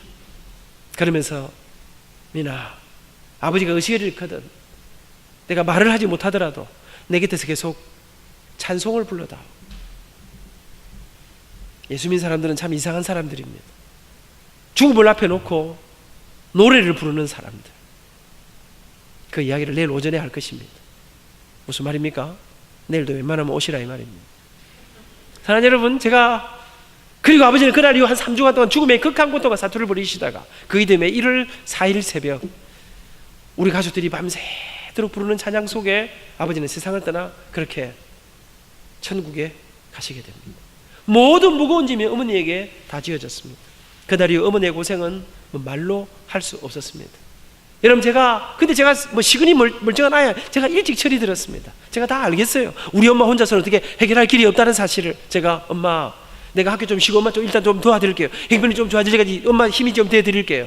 우리 어머니는 지금까지 저한테 무슨 큰 소리 내는 분이 아닙니다. 불호령이 아버지 말씀 기억 못하냐는 거예요. 너는 가서 공부를 하라는 거예요. 엄마 알아서 한다는 거예요. 서울에 올라왔습니다만 아무리 봐도 엄마 혼자 할 수가 있는 길이 없는데, 여러분, 제 가슴 속에 순간마다 때려치울까, 그만둘까, 돈 되는 길로 나갈까. 근데 그때마다 우리 아버지의 쑥 들어간 눈빛이 절대로 포기하지 말아라. 여러분, 제가 어디로 갈지 어떻게 해야 될지 정말 가슴 졸이면서 한 걸음 한 걸음을 걸었습니다. 근데 그러던 어느 날이었습니다. 주일 아침에 교회를 갔습니다. 제가 여의도에 있는 교회를 다녔는데 아침에 교회 가니까 우리 집사님 한 분이 저를 찾으시는 거예요. 안 선생, 내가 안 선생 어렵다는 이야기 들었는데 안 선생 혹 아르바이트 안 하겠냐는 거예요. 아, 집사님 무슨 아르바이트입니까? 했더니 여의도 어느 아파트의 한 가정에 어떤 제재사의 전무님 집인데 아이가 쓰시는 집인데 이 집에서 가정교사를 찾는다는 거예요. 아, 그런데 입주 가정교사인데 조건이 좋아. 이 세 아이를 가르치면 먹여주고 재워주고 돈을 주는데 이 돈 받으면 제가 쓰고도 우리 엄마한테 돈을 좀 보낼 수가 있었습니다. 한꺼번에 모든 문제가 다 해결되는 것이 제가 너무 좋았습니다. 집사님 다 꼭 좀 그 집에 들어가게 해주세요. 그리고 인터뷰를 하고 우여곡절 끝에 그 집에 들어가서 몇 년을 살게 됐습니다. 죽는 줄 알았습니다. 왜요? 제가 이 집에 들어갈 때 한 가지 거짓말하고 들어갔습니다. 여기 교수님들 우리 학생들은 알다시피 수학에 1이 있고 2가 있지 않습니까? 수학 1은 제가 예비고사만 치고 본고사가 국어 영어만 있었습니다. 예능계, 인문계 이런 사람들이 하고 수학 2는 공대, 의대 이런 데 가는 사람들이 하는데, 아 근데요, 제가 국어 영어가 본고사라서 딱 수학 손 놓고 국어 영어에 올인했습니다. 성공했습니다. 근데 이 집에 들어가니까 고등학생 둘이가 이과를 간다는 거예요. 제가 그랬습니다. 내가 왕년에 의과대학을 냈기 때문에 다 가르칠 수 있다 했습니다. 나는 다 가르칠 수 있을 줄 알았습니다. 근데 피워보니까 수학 손 놓은 지 오래됐는데 모르겠는 거예요. 여러분, 저는 이날 이후 그 집에 살 동안 하루에 4시간 이상을 자본 적이 없습니다. 1시 반, 2시까지 공부합니다. 모르면 쫓겨나는데 나는 이 돈을 포기할 수 없었습니다. 1시 반에 잠자리 들면요, 빨리 자야지. 누웠는데 잠든 것 같지도 않은데 알람이 따르르 벌써 아침이 왔습니다. 못 일어나겠어. 일어날 때마다 이러다가 내가 죽는 거 아닐까 잠도 못 자고 살아보니까 또 죽지는 않더라고요. 그렇게 그 집에 몇 년을 살았는데 이 집 식구들이 교회를 안다는 제가 전도를 했습니다. 아줌마, 아저씨, 얘들아 나 따라 교회 안 갈래? 예수 믿으면 끝내주는데. 전도가 쉽습니까? 어렵습니까? 안 해보셔서 잘 모르시는 모양인데 만만치 않지 않습니까? 근데 이 식구들이 저를 좀 이뻐했었습니다. 별 말도 안 했는데 그럴까? 따라 나오기 시작했습니다. 보통 교회를 처음 나오면 어쩝니까? 주일 낮에만 겨우 한 번만 따라 나오지 않습니까? 근데 이 식구들이 딱 나오자마자 낮 예배도 나오고 저녁 예배도 나오고 수요일날도 나오고 까딱까딱 내보다 더 열심히 하려고 그랬습니다. 그런데 아저씨하고 아이들은 부끄럽다고 저 뒷자리에 왔는데 이 집에 윤씨 아주머니라고 키가 조그만한 아줌마인데 극성파 아줌마인데요, 저를, 이 아줌마는 좋으면 좀 지나치게 좋아하는 분이었어요. 저를 진짜 좋아했어요. 왜냐하면 그 집에 아들 하나 딸 둘인데 이 집 아들이 조금 문제가 있었어요. 뭐 다른 문제는 아니고 공부를 안 하는 거지요. 몸이 남산만 했어요. 자거나 먹거나 TV만 봐요. 저는 장가갈 때 몸무게가 49.5kg였어요. 나는 어머니들의 마음을 이해 못합니다. 이 아줌마가요, 자기 아들이 몸이 이러니까 자꾸 땀을 흘려요. 그런데 자기 아들이 허약하다 이러면서 비타민도 먹이고 뭐 이러더라고요. 그러면서 우리 아줌마가 자기 아들만 안 먹이고 시골에서 올라온 너무나 불쌍하게 생긴 애가 독종이거든요. 밤잠을 안 자고 하는 저를 보시면서 비타민도 사주고. 여러분, 우리 때는요 계란 하나가 굉장한 겁니다. 나는요 소고기 장조림에다가 계란을 통으로 넣은 거는 처음 봤습니다. 이 아줌마가 내 도시락에다가 내가 너무, 그러니까 우리 아줌마가 저한테 진짜 잘해주셨어요. 이 극성파 아줌마가 제가 교회를 딱 모시고 갔더니 식구들 맨 뒷자리 딱 앉는데 제가 지휘자라서 맨 앞에 내 옆에서 딱 앉는 거예요. 우리 교회가 여의도 우정빌딩 4층이라 이 교회가 개척할 때니까 조그마한 상가였어요. 제가 딱 걱정이 되는 거예요. 우리 목사님은 설교를 엄청 길게 하는 분이었어요. 11시에 예배 시작하면 12시 40분 돼야 설교 끝났어요. 광고 15분씩 하는 분이었어요. 거기다가 설교를요 웬과함을 그리 지르겠습니까? 침이 날라오는데 앞에 앉으니까. 거기다가요 경상도 사투리를 얼마나 심하게 쓰는지, 그분에 비하면 저는 완전히 사대문안 표준 서울말을 하는 거나 마찬가지라고 하거든요. 여러분, 거기다가요 설교를 엄청 신학적으로 깊이 어렵게 했어요. 우리는 너무 좋았어요. 그런데 내 마음에 우리 아줌마 다시는 안 올라가겠다. 시끄럽다, 재미없다, 길다, 과함 지르지, 막 경상도 사투리 알아. 여러분, 근데요 사람이 은혜 받는 거는 모르겠더라고요. 이 아줌마 첫날 갚버린 거예요. 나오면서 성경 사들였습니다. 그날부터 이 아줌마가요 이 성경을 끼고 살고 교회 모든 집회 다 나오는데 믿음이 놀랍게 자라기 시작했습니다. 그러던 어느 날이었습니다. 제가 학교 갔다 와서 저녁을 먹으려고 식당에 앉아 있으니까 우리 아줌마가, 안 선생, 내 질문 하나 있어. 무슨 질문입니까? 교회는 말이야 그 새벽 기도를 며칠에 한 번씩 하는 거야? 이렇게 물어보는 거예요. 제가 그런 거 왜 물어보세요? 이런 나도 잘 못 가는데 왜 그러십니까? 했더니, 아니 안 선생님 우리 집에 온다면 가끔 새벽이 없어지길래 어디 가는가 보니까 성경책을 들고 가더라는 거예요. 근데 이게 특별한 요일이나 날짜도 없이 어떤 주는 화요일 가고 어떤 주는 금요일 가고 이러니까, 그래서 제가 하기는 맨날 해요. 근데 왜 그러세요? 했더니, 안 선생, 나도 내일부터 새벽 기도도 한번 가보고 싶은데 내가 혼자 가려니까 좀 그래. 안 선생이 나하고 좀 같이 가줄 수 있겠어? 이 아줌마가요 새벽 기도 연락이 얼마나 힘든지 모르면 난 잠잘 시간도 없는데 나는 못 가니까 혼자 갔다 오세요 이러고 싶은데, 이 아줌마를 교회 가자고 꽂은 사람이 누굽니까? 교회에서는 안 믿는 선생 다 믿음 좋다고 해서 지가 교회 가자고 해놔놓고 또 지가 안 간다니까 제가 좀 부담스럽더라고요. 제 마음속에 그래 뭐 새벽 기도를 그렇게 열심히 가겠나, 며칠 가다 말겠지, 별 생각 없이 그러자 했습니다. 근데 이게 웬일입니까? 그 다음 날부터요, 여러분 제가 서울에 있는 날은 하루도 빠짐없이 이 아줌마가 매일 새벽 4시 40분이 되면 문을 두드리는데 사람이 졸도하겠는 거죠. 못 살겠어. 근데 나중에 알고 보니까 이 아줌마는 초저녁잠이 많은 사람이라 자기는 8시 되면 주무시는 거예요. 나는 1시에 자는데, 여러분 제가 그때 깨달은 게 하나 있습니다. 이거 전도를 잘못하면 인생이 고달파지는 수가 있구나. 제가 전도를 잘못해가 이 독종한테 잘못 끌려가지고 새벽마다 이 개끌리듯이 새벽기도 하는 거 아니겠습니까? 근데 우리 학생들 아시는지 모르겠어요. 새벽기도가 일어나기가 조금 부담스러워서 그렇지 간호음은 제법 괜찮은 동네 아닙니까? 저는 그 시절들을 잊지 못합니다. 매일 새벽에 앞자리에 앉아 몇 달을 정말 많이 울었습니다. 새벽마다 제가, 하나님 저 좀 도와주십시오. 하나님 저 좀 밀어주십시오. 나도 대학원도 가고 유학도 가고 싶은데 하나님, 나는 내 인생의 길이 보이지 않습니다. 근데 하나님, 당신은 약자편 아니십니까? 석기의 절마 저거는 우리 교회 담임 목사님 아들이었습니다. 자기 아버지가 목사님이니까 밀어주고 땡겨주고 기도해주고 오만 거 다 할 거 아닙니까? 근데 하나님, 나는 나를 밀어줄 아버지가 안 계십니다. 초라한 우리 엄마가 저 영도 총구석에서 오늘도 이 아들 하나 보라고 새우마다 우고 계신데, 하나님 나 빨리 커서 우리 엄마 모시고 살게 해주세요. 하나님 내 길 좀 열어주세요. 제가 새벽마다 몇 달을 뭐 친구 잘못되라 그 말은 아니었고요, 친구 이름 팔아가면서 제가 기도했습니다. 그러나 뭐 전혀 도와주는 느낌이 없었습니다. 예전에 힘들고 예전에 이렇고 예전에 깝깝했습니다. 그러던 어느 날이었습니다. 그날도 아줌마하고 새벽기도를 갔습니다. 새벽기도를 가시면 목사님께서 간단하게 설교하시고 그 다음에는 이제 불을 끄고 각자 기도하는 시간이 있지 않습니까? 제가 그날 아침에 목사님께서 이제 불 끄고 각자 기도하라 하시더라고요. 기도를 하려고 하는데 기도가 안 되는 거예요.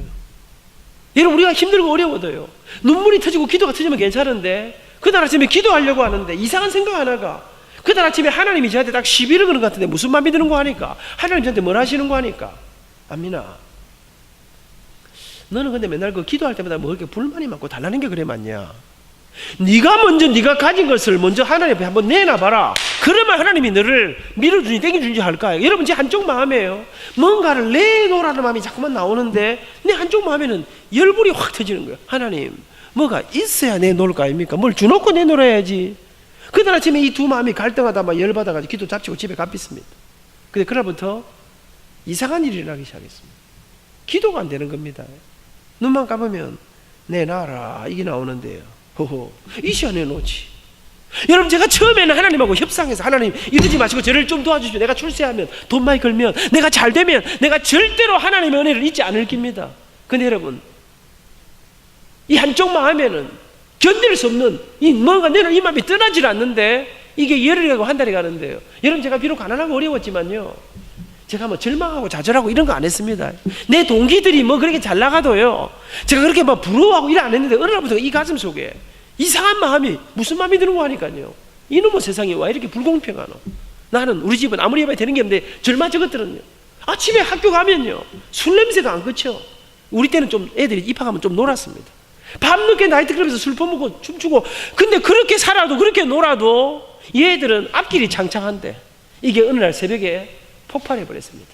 기도 안 하고 씨름하다가 제가 벌떡 일어났습니다. 내일부터 새벽기도 안 간다, 이제 가봐야 되지도 않는 거. 집에 갚았습니다. 근데 여러분 아십니까? 새벽기도를 매일 가는 사람은요, 내일 하루 안 가고 푹 자야 되겠다 이러면 더 일찍 깨집니다. 그 다음날 새벽에 4시도 안 돼 눈이 딱 떠지는 거예요. 근데 여러분, 제가 이 가슴 속에 무슨 마음이 드는 거 하니까, 이런 세상 이래 살아갖고 무슨 희망이 있겠노? 인생 20살에 절망의 그림자가 이 가슴을 덮었습니다. 눈물이 확 쏟아지려고 하는데 이를 악물고 이불을 뒤집어 썼습니다. 그날은 새벽기도 안 가려고 생각을 하고 누워있는데 잠이 안 오더라고요. 그러다가 4시 40분이 됐습니다. 우리 아줌마가 문을 두드리기 시작했습니다. 제가 할 수 없이, 아줌마, 저는 못 가요. 오늘은 못 가겠어요. 우리 아줌마가 극성파 아줌마. 제가 재작년에 영등포에 있는 영등포 교회라는 교회 집회하러 갔다가 은퇴하신 권사님을 거기에 계신 그 가족들 다 만났습니다. 이 아줌마가 문을 딱 열고 들어오시더라고요. 저한테, 안 선생이 나 교회 가자 그랬지? 안 선생, 하나님 살아계시다며? 그러면 이러면 안 되는 거 아니야? 팬티 입고 자고 있는데 이불을 셔리 걷었습니다. 완전히 거꾸로 돼갖고 내가 전되는 아줌마한테 멱살을 잡혀가지고 새벽기도를 나와 앉았습니다. 목사님 설교는 한마디도 들어오지 않았습니다. 그냥 눈물만 쏟아지려고 하는데, 인생 20살에 절망의 어두움 속에 무릎 꿇고 앉아 아무 말도 들어오지 않는데 그냥 가만히 앉아 있는데 가슴이 정말 답답한데요, 설교가 끝이 났습니다. 나 기도가 안 나왔습니다. 한숨만 내쉬면서 앉아 있는데요, 근데 나도 모르게, 여러분, 제가 그래도 어머니 뱃속에서부터 신앙생활 한 사람 아닙니까? 한숨을 내쉬면서 나도 모르게 내 입에서 한마디가, 나도 모르게 예수님 하는데, 이 한마디가 수류탄의 안전핀이었습니다. 예수님 하는데, 여러분 그걸 기억하는가 몰라요. 나는 어릴 때 우리 동네에요, 우리 어릴 때는 옛날에 동네 키 큰 형들이요, 동네 아들, 쪼매난 아들 모아놓고요 꼭 권투 시합을 붙입니다. 그러면 우리는 지금 이제 형들한테 시달리 가지고요. 이래 막 하고 하여튼 이를 악물고 하여튼 어떻게 벗어나 보려고 하고 있는데 저기서 우리 엄마가 나타나지 않습니까? 그러면 하다가 엄마 하면 와 엄마 부르는데 눈물이 확 그동안 참고 있던 눈물이 쏟아지는데 제가요 예수님 하는데 갑자기 통곡이 그동안 이게 폭발을 해버리는데 저는 우리 아버지 돌아가셨을 때 그렇게 울지는 않았습니다. 갑자기 제가 소리내서 막 우는데 우리 권사님들이 제가 우니까 무슨 일이냐고 막 달랬는데 입을 틀어막아도 이 눈물이 그치지를 않았습니다. 몇 시간 오는지 모르겠습니다. 근데 여러분 참 이상합니다. 한참 울고 나니 또 아무것도 해결된 건 없는데요 좀 마음이 편안해지더라고요. 정신을 차리고 눈을 떠보니까 우정빌딩 4층의 창문으로 햇살이 쫙 들어오는데 학교 갈 시간이 이제 했어요. 학교 가야 했어요. 얼굴을 닦고 여러분 그 조그마한 우리 예배당이에요. 마치 이 우주에 떨어진 것처럼 그런 느낌이더라고요. 그렇게 그 외로움 속에 일어나서 학교를 가려고 일어나 가운데 길을 걸어서 예배당 문고리를 잡고 나가려고 딱 하는데 갑자기 제가 문고리를 잡고 딱 섰어요. 그래 맞아 그렇지 지나가면서도 그렇게 심한 고민하고 고통에도 생각나지 않던 제가 가진 한 가지가 딱 떠올랐습니다. 그게 무엇입니까? 여러분 저는 어릴 때부터요 승부근성이 강해. 저는 맡았다면 최선을 다합니다. 내게 맡겨진 일은 해결하는 게 있어 몇 날을 밤을 지새워도 맡겨지면 반드시 해내고야 맙니다. 오늘도 좀 열심히 하는 거 안 같습니까?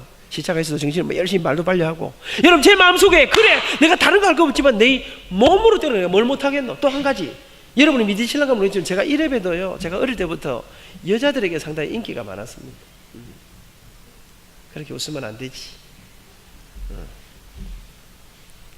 사실입니다. 근데 문제는 젊은 여자들은 제가 다리가 좀 짧으니까 큰 감동이었고 할머니들이 저를 좋아하셨습니다. 여러분 제가 각 구청의 주부대학 여성교실 전국 여전도에 제가 폭발적인 인기가 주일 아침에요. 제가 아침에 있으면 우리 권사님들은 다른 사람들한테 안내 안 받습니다. 저한테 주보를 받고 안민장로님 손 한번 잡아야 여러분 제가 잊지 못합니다. 주일학교 다닐 때부터 제가 찬양만 하면 우리 주일학교 우리 권사님들은 울면서 제 노래를 들으셨습니다. 여의도 권사님들이 우리 사랑해 주신 거 말도 못합니다. 그런데 그렇게 우리를 이뻐해 주시는 권사님 장로님 어르신들 가운데 한 분 두 분이 노안을 때문에 무릎이 허리가 몸이 건강이 안 좋아지시면서 예배 드리러 온 나옴들이 생기기 시작. 제 마음속에 찾아가자. 지금부터 우리가 찬송만 불러드리면 너무나 좋아하시는 이분들 우리 교회 안에 편찮은 분 생기면 찾아가서 기도해드리고 다리 주물러드리고 찬송 불러드리면 얼마나 좋아하시겠노. 저는 그때부터 제 아내와 함께 그때는 아직 제 아내는 아니었습니다. 둘이 대학 동기동창인데 연애할 때였습니다. 안민과 정진이의 그 주옥 같은 사랑의 이야기는 내일 저녁에 하도록 그렇게 하겠습니다. 무슨 말입니까? 내일 밤에도 웬만하면 오시라 이 말입니다. 저는 주일날 점심 못 먹었습니다. 우리 교회가 여의도 상가에 있어가지고요 밥을 못 해줬습니다. 여러분 주일학교 마치고 11시 예배 찬양대 지휘하고 나면 교회가 빵, 우유 그거 하나 먹고는 친구들하고 이제 여의도 한양 쇼핑센터 앞에서 또 열심히 도방전도하고 그러고 나면 대학부 마치고 나면 어디서 하여튼 라면 하나 얻어먹고 저녁 예배 전에 비는 시간에 우리 교회 아픈 사람들을 찾아다니기 시작했습니다. 근데 여러분 그냥 갔습니다. 제가 무슨 신유의 연사를 가지고도 아니고 그냥 갔는데 이상한 일들이 일어나는 거예요. 여러분 제가 잊지 못해요. 그렇게 여러분 복음을 알지 못하고 이상한 사람들이에요. 그 마지막 순간에 하나님이 잊지 못하는 거죠. 제가 LA에 있는 난가족 사랑의교회 새생명 축제 인도하러 가서 그 가족들 다 만났는데 당시 우리 교회에 있었어요. 딸이 넷이에요. 어머니가 집사님이에요. 그런데 아버지만 교회를 안 나오셔서 이 아버지가요 교회를 안 나오는 정도가 아니라 식구들을 그렇게 핍박했어요. 근데 이분이 말기암으로 돌아가실 때가 다 됐어요. 이분이 얼마나 독한 분이냐. 우리 목사님이 그분에게 기도해 주러 가셨다가 이분이 기도 안 받는다고 물컵을 던진 사람이에요. 근데 식구들이 매일 와서 울어요. 제가 혜련아 아버지 만나보러 가자. 안 된다는데 찾아갔습니다. 가니까요 복수가 차가지고요 얼굴은 새까만데 이미 죽음의 그림자가 드리워져 있었습니다. 제가 두 번 딱 찾아갔습니다. 두 번째 딱 가보니까 링거가 안 들어가더라고요. 제 생각에 돌아가신다. 그래서 제가 이미 물컵 던질 힘도 없고 뭐 완전히 거의 죽고 다 돌아가실 때가 됐어요. 제 마음속에 마지막이다 싶어서 제가 한 말씀 드렸습니다. 어르신 집에 식구들이 다 울고 있는 거 아십니까? 왜 우는지 아십니까? 대단히 죄송합니다만 어르신은 예수님을 안 믿기 때문에 돌아가시면 조금 찝찝한 동네로 가시도록 되어 있습니다. 다른 식구들은 예수 믿고 천국 가는데 그 동네하고 이 동네를 한번 갔다 오면 다시는 못 만나도록 되어 있습니다. 그래서 온 가족들이 아버지하고 영원히 이별할 날이 다가와서 섭섭해서 울고 하니 있습니까? 근데 어르신, 사람이 왜 죽는지 아십니까? 죄 때문에 죽습니다. 그 누구도 우리를 죄에서 해방시키고 죽음에서 살릴 수가 없습니다. 그런데 하나님께서 우리를 영원한 죄에서 구원하기 위해서 당신의 아들 예수님을 이 땅에 보내시고 그 예수님이 십자가의 보혈로 당신의 생명으로 그 피값으로 우리 죄값을 대신 치루어 주셨습니다. 하나님이신 그분이 이 땅에 오셔서 사람이 되어서 생명을 우리를 위해 주셨습니다. 그 예수님을 믿기만 하면, 내가 죄인인 것을 고백하고 십자가에 버린 내 죄를 살던 사실을 고백하기만 하면 우리 주님이 아버님의 인생을, 아버님의 영혼을 책임져 주실 것입니다. 이분이 한숨을 내쉬고 누워있더라고요. 제가 어르신, 오늘 노래 하나 하겠습니다. 그날 제가 노래 두 곡을 불렀습니다. 한 곡은 우리 아버지 장례일치를 산에 올라갔는데 우리 담임 목사님께서 이제는 은퇴하신 원로 목사님이십니다. 아, 선생, 아버지 천국 가셨는데 특송 하나 해라. 저는 우리 목사님 완전 또라이 아닌가 생각했습니다. 상주 노래시키는 사람을 맨정신이라 할 수 있겠습니까? 근데 여러분, 지금 돌아보면 그런 훌륭한 선생님들을 통해서 저는 제가 오늘 저희들이 여기까지 올 수 있었다, 저는 그렇게 믿고 있습니다. 근데 잘 모릅니다. 난 사실은 전 목사님 가까이서는 거의 말씀을 나보기 처음입니다. 근데 내 느낌에 전 목사님도 가끔 깝깝할 때가 여러분이 있을 겁니다.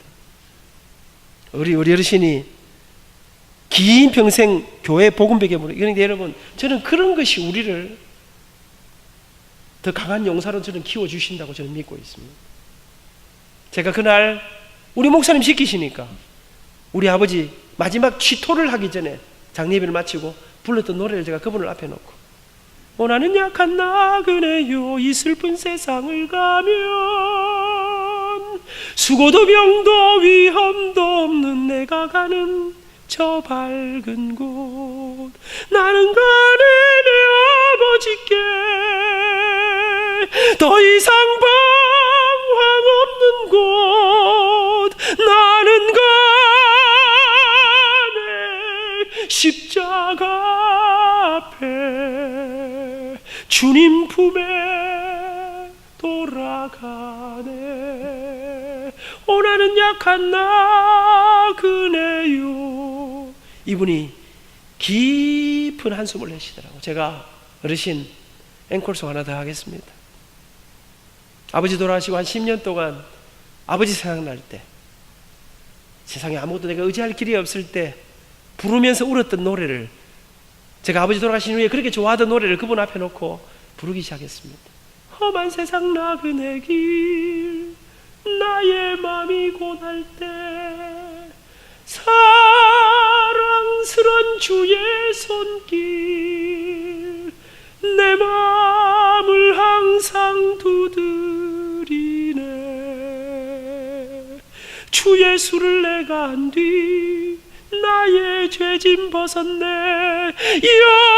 영원토록 감사하며 늘 주께 영광 돌리리라. 오 예수 나의 생명, 내 마음에 영생 주셨네.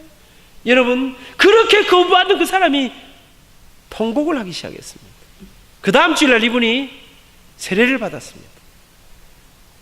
중환자라 집에 세례 주실 때는 이분이요, 내가 예배당에도 한번 못 나가보고 예수님 얼굴을 무슨 낯으로 뵙겠노. 들것에 실어서 강단에 눕혀놓고 세례 베푸는 그날 우리 교인들이 다 울었습니다. 의사쌤이 그러대요. 말기암의 고통 속에 아파하다 죽는다 그랬습니다. 근데 그날로 통증이 사라졌습니다. 이분이 나흘을 더 살았습니다. 그렇게 거부하던 이 사람이 지씨 집안의 장손이었습니다. 대구를 중심으로 자기 친척들을 다 불러 모았습니다.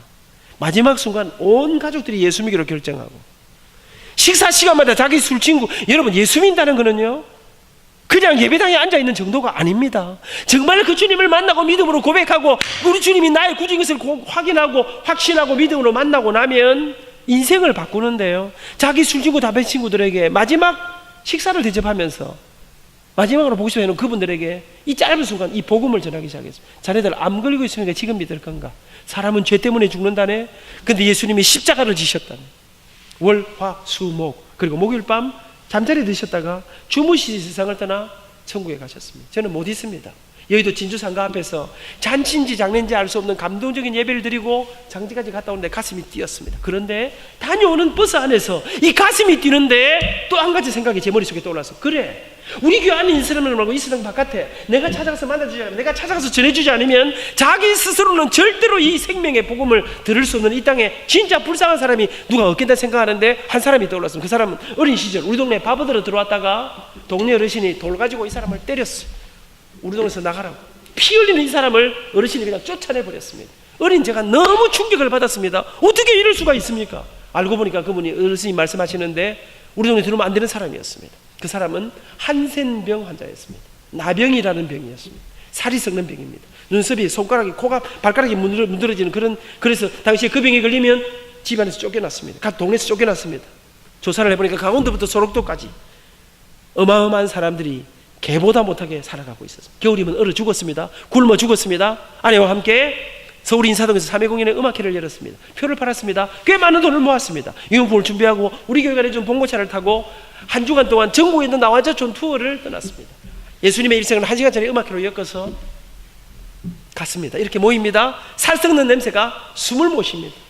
근데 문제가 생기기 시작했습니다. 음악회가 안 되는 겁니다. 음악회를 시작했습니다.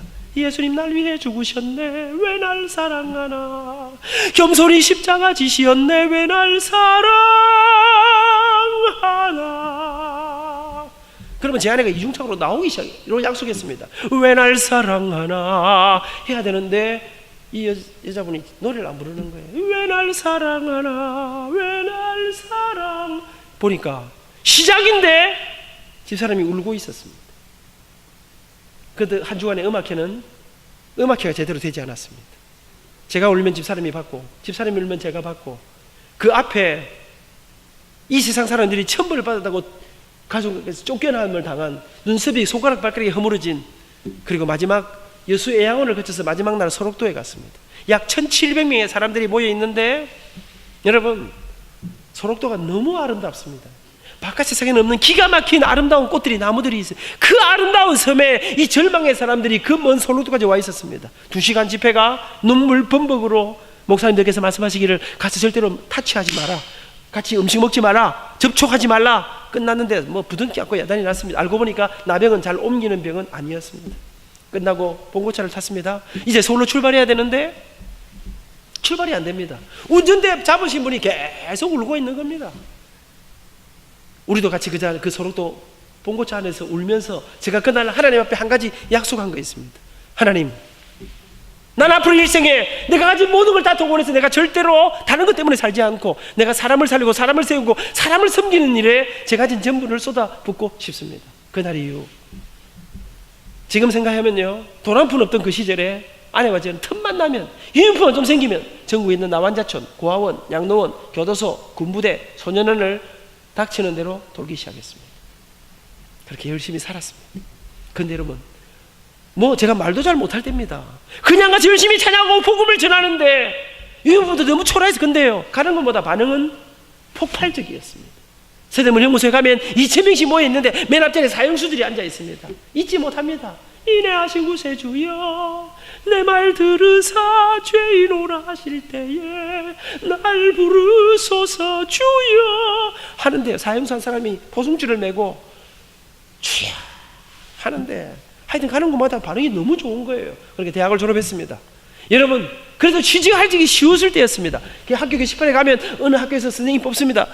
취직할 수 있었는데 무슨 마음인지 저는요, 나는 절대로 공부 열심히 해가지고 교수가 될 거라 생각하고 대학원 들어갔습니다. 군대 갔다 왔습니다. 그랬는데 뜻밖의 고신대학에서 말씀드린 대로 저를 교수로 스카우트 해 주었습니다. 여러분, 저는 어디서나 어떤 곳에서나 우리가 최선을 다할 때 나는 하나님께서 우리에게 길을 열어주신다고 믿습니다. 대학교 3학년 때 나는 그런 사람들이 보러 온 줄도 몰랐습니다. 저 보러 온 게 아니었습니다. 다른 사람 보러 왔다가 제 노래에 감동을 받았다고 합니다. 저는 유학할 돈이 없었습니다. 어느 날 우리 학장님이 저한테, 안기수, 당신 학생들도 좋아하고 인기도 많고 노래 잘하고 강의도 잘하고 다 잘하는데 아직 공부를 못했지요. 젊었을 때 공부 좀 하고 오세요. 제가 그랬습니다. 학장님, 너무 공부하러 가고 싶은데 아버지 돌아갈 때 받은 빚들, 내가 장가 간다고 빌린 빚, 돈이 없습니다. 어머니 모시고 아이들 데리고 사는데 빚도 갚아야 되고 내가 무슨 돈으로 유학을 가겠습니까? 기도해보라 하더라고요. 그래서 며칠 뒤에 또 부르시더라고요. 저한테 뭘 하시는가 하면, 안 교수, 그래 정말 어렵겠네요. 그런데요, 빚 다 갚고 나중에 돈 모아고 유학 가려면 그 전에 아마 예수님께서 재림하실지 모른다는 거예요. 무슨 말입니까? 인생에 때가 있다 하시는 거예요. 그러면서 지금 어려워도 학교가 월급도 주고 돈을 좀 대줄 테니까 기간을 좀 짧아가게 해서라도 지금 공부를 우선 좀 하는 게 어떻겠냐는 거예요. 여러분, 인생의 정말 중요한 순간에 성경을 말합니다. 어른들에게 여쭈어보라. 내 아버지에게 여쭈어보라. 믿음의 어르신들에게 의논하라. 신명기에 나옵니다. 주일날 전할 말씀입니다. 무슨 말입니까? 끝까지 나오라 이 말입니다. 사랑하는 여러분, 저는 그날 밤 딱 새벽 4시까지 철야하고 좋다. 학교가 1년 2개월 저한테 날짜 주었습니다. 그리고 학교가 준 돈 가지고 우리 어머니 생활비 만들어 놓고 이태리 로마로 집사람하고 5살짜리 아들 하나 있을 때입니다. 데리고 갔습니다. 딱 학생으로 가서 10년 된 아들하고 붙었습니다. 여러분, 그때만 해도 다행히 유럽에서 제가 한국에서 대학원 공부하는 학점을 다 인정해 주었습니다. 맥도날드가 로마에 들어온 지 얼마 안 됐을 때입니다. 5살짜리 우리 아들이 아빠 햄버거 하나 사주세요. 제가 서근아, 저거 먹으면 배 아프다. 집에 가서 스파게티 먹어라. 제가 우리 아들 맥너겟 햄버거 하나 제대로 못 사주면서, 안 사주고 돈을 아끼면서 열심히 공부했습니다. 졸업할 때는 1등으로 졸업했습니다. 지금 그놈이 싱가포르에서 일하고 있습니다. 가끔 아들하고 길거리를 지나가다가 맥도날드 앞을 지나갈 때 제가 서은아 햄버거 하나 사 먹을까? 우리 아들이 아빠는 아직도 그거 생각하고 있어요. 여러분, 제가 다녀왔습니다. 돈은 없었습니다. 그러나 열심히 아이들 가르쳤습니다. 틈만 나면 교도소로, 양로원으로, 고아원으로 열심히 다녔습니다. 학교 학생들도 제가요, 저는 공부 안 하면 죽여버립니다. 싹수 있는데 공부 안 하면, 우리 학교는 기독교 대학이라 다 기도하고 수업 시작합니다. 근데 이 자식이 공부 안 해옵니다. 어떨 때는 기팍맨이 날립니다. 야, 이 새끼야, 돈도 없고 백도 없고 아무것도 없는 놈이 공부를 안 해. 니나 내 같은 놈이 공부 안 하는 거는 죄악이다 이놈의 자식아. 정신 차리라. 요새 뭐 교수님들 계십니까? 못 때리지 않습니까? 제가 한 번도 고발당한 적이 없습니다. 한 번 때리고 나면요, 다시 기도합니다. 제가 손잡고, 살아계신 하나님, 이 세상에 아무도 우리를 주목하지 않지만 하나님이 우리 판수를 주목하시는 줄 믿습니다. 근데 하나님, 이놈이 좋은 목소리 가졌는데 공부를 안 합니다. 하나님, 은혜를 베풀어 주옵소서. 100kg가 웁니다. 눈물방울이 이렇습니다. 제가 수업을 다 끝내고 나면 해주는 말이 있습니다. 판수야, 포기하지 않으면 길이 있대. 포기하지 않으면 하나님이 네 길을 인도하신대. 파리 바스티 오페라단에 제 제자 2명이 들어가 있습니다. 우리나라의 어느 대학도 2명 들어간 학교는 없습니다. 단원이. 평생 프랑스 정부가 책임지는. 아이들이 미국에도 많은 아이들이 제법 와 있습니다. 교수하는 아이도 있습니다. 돈 한 푼 없어서 비행기표 겨우 해가 들어간 아이들이 목숨 걸고 공부하고 학교에서 열심히 가르쳤습니다. 그랬더니 어느 날부터인가 최연소학과장, 최연소학부장, 최연소학장, 최연소처장, 최연소부총장. 지금은 제가 부총장 아닙니다. 전 부총장인데 약간 이제 이 시골이 돼갖고 약간 이게 뭐 잘못된 것 같습니다. 전 부총장. 부총장을 제가 너무 잘했더니 계속해서 제가 현재도 부총장인 줄 알고 있는 것 같습니다. 사랑하는 여러분, 나는 뭐 해달라고 시켜달라고 한 적 없습니다. 그런데 이상하게 많은 일들이 제 앞에 열심히 저는 30살에 교회 안수집사가 됐습니다. 33살에 교회 장로가 됐습니다. 나는 장로님이 뭔지도 잘 모르고 장로가 돼 있더라고요. 교회, 학교 열심히 살았습니다. 근데 어느 날부터인가 이제 곧 마치겠습니다. 또 첫날 너무 길게 하면 내일 또 아무도 안 오면 큰일 아니겠습니까? 여러분, 어느 날부터가 이상한 일을 하기 시작했습니다. 마산에서, 대구에서, 여수에서, 광주에서. 교도소도 아니에요. 나간주소도 아니에요. 우리나라 기업체들이, 정부기관들이, 사회단체들이, 학교들이, 교회들이, 군부대들이 저를 초청하는 거예요. 기업체에서 오라는 거예요. 나는 그래서 나는 그런 거 못 산다 그랬어요. 그런데 와서 자꾸만 당신 강연을 해달라는 거예요.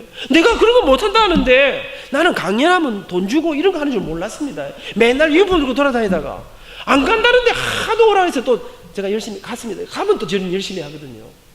나는 갔는데 기업체를 갔는데요. 웬 돈을 제법 많이 주는 거예요. 근데 한 곳에 갔다 오면 5곳에서 부르는 거예요. 이게 소개가 돼가지고. 이게 마산에서 대구로, 대전으로, 서울로 폭발하는데 교회, 학교, 바깥의 일들이요. 집사람하고 학생들은 막 말도 못하게 몰려오고 집사람은 잠잘 시간이 없고 애들이 막 물 밑에 올라오고 일들이 막 하는데 정신없이 그렇게 80년대가 지나갔습니다. 88 올림픽이 끝나고 1990년대가 딱 들어오고 여행 자유시대가 열렸는데 저는 미국에 한 번도 와본 적이 없습니다. 그런데 어느 날 미국에서 비행기표 2장하고 초청장이 LA에서 날아왔습니다.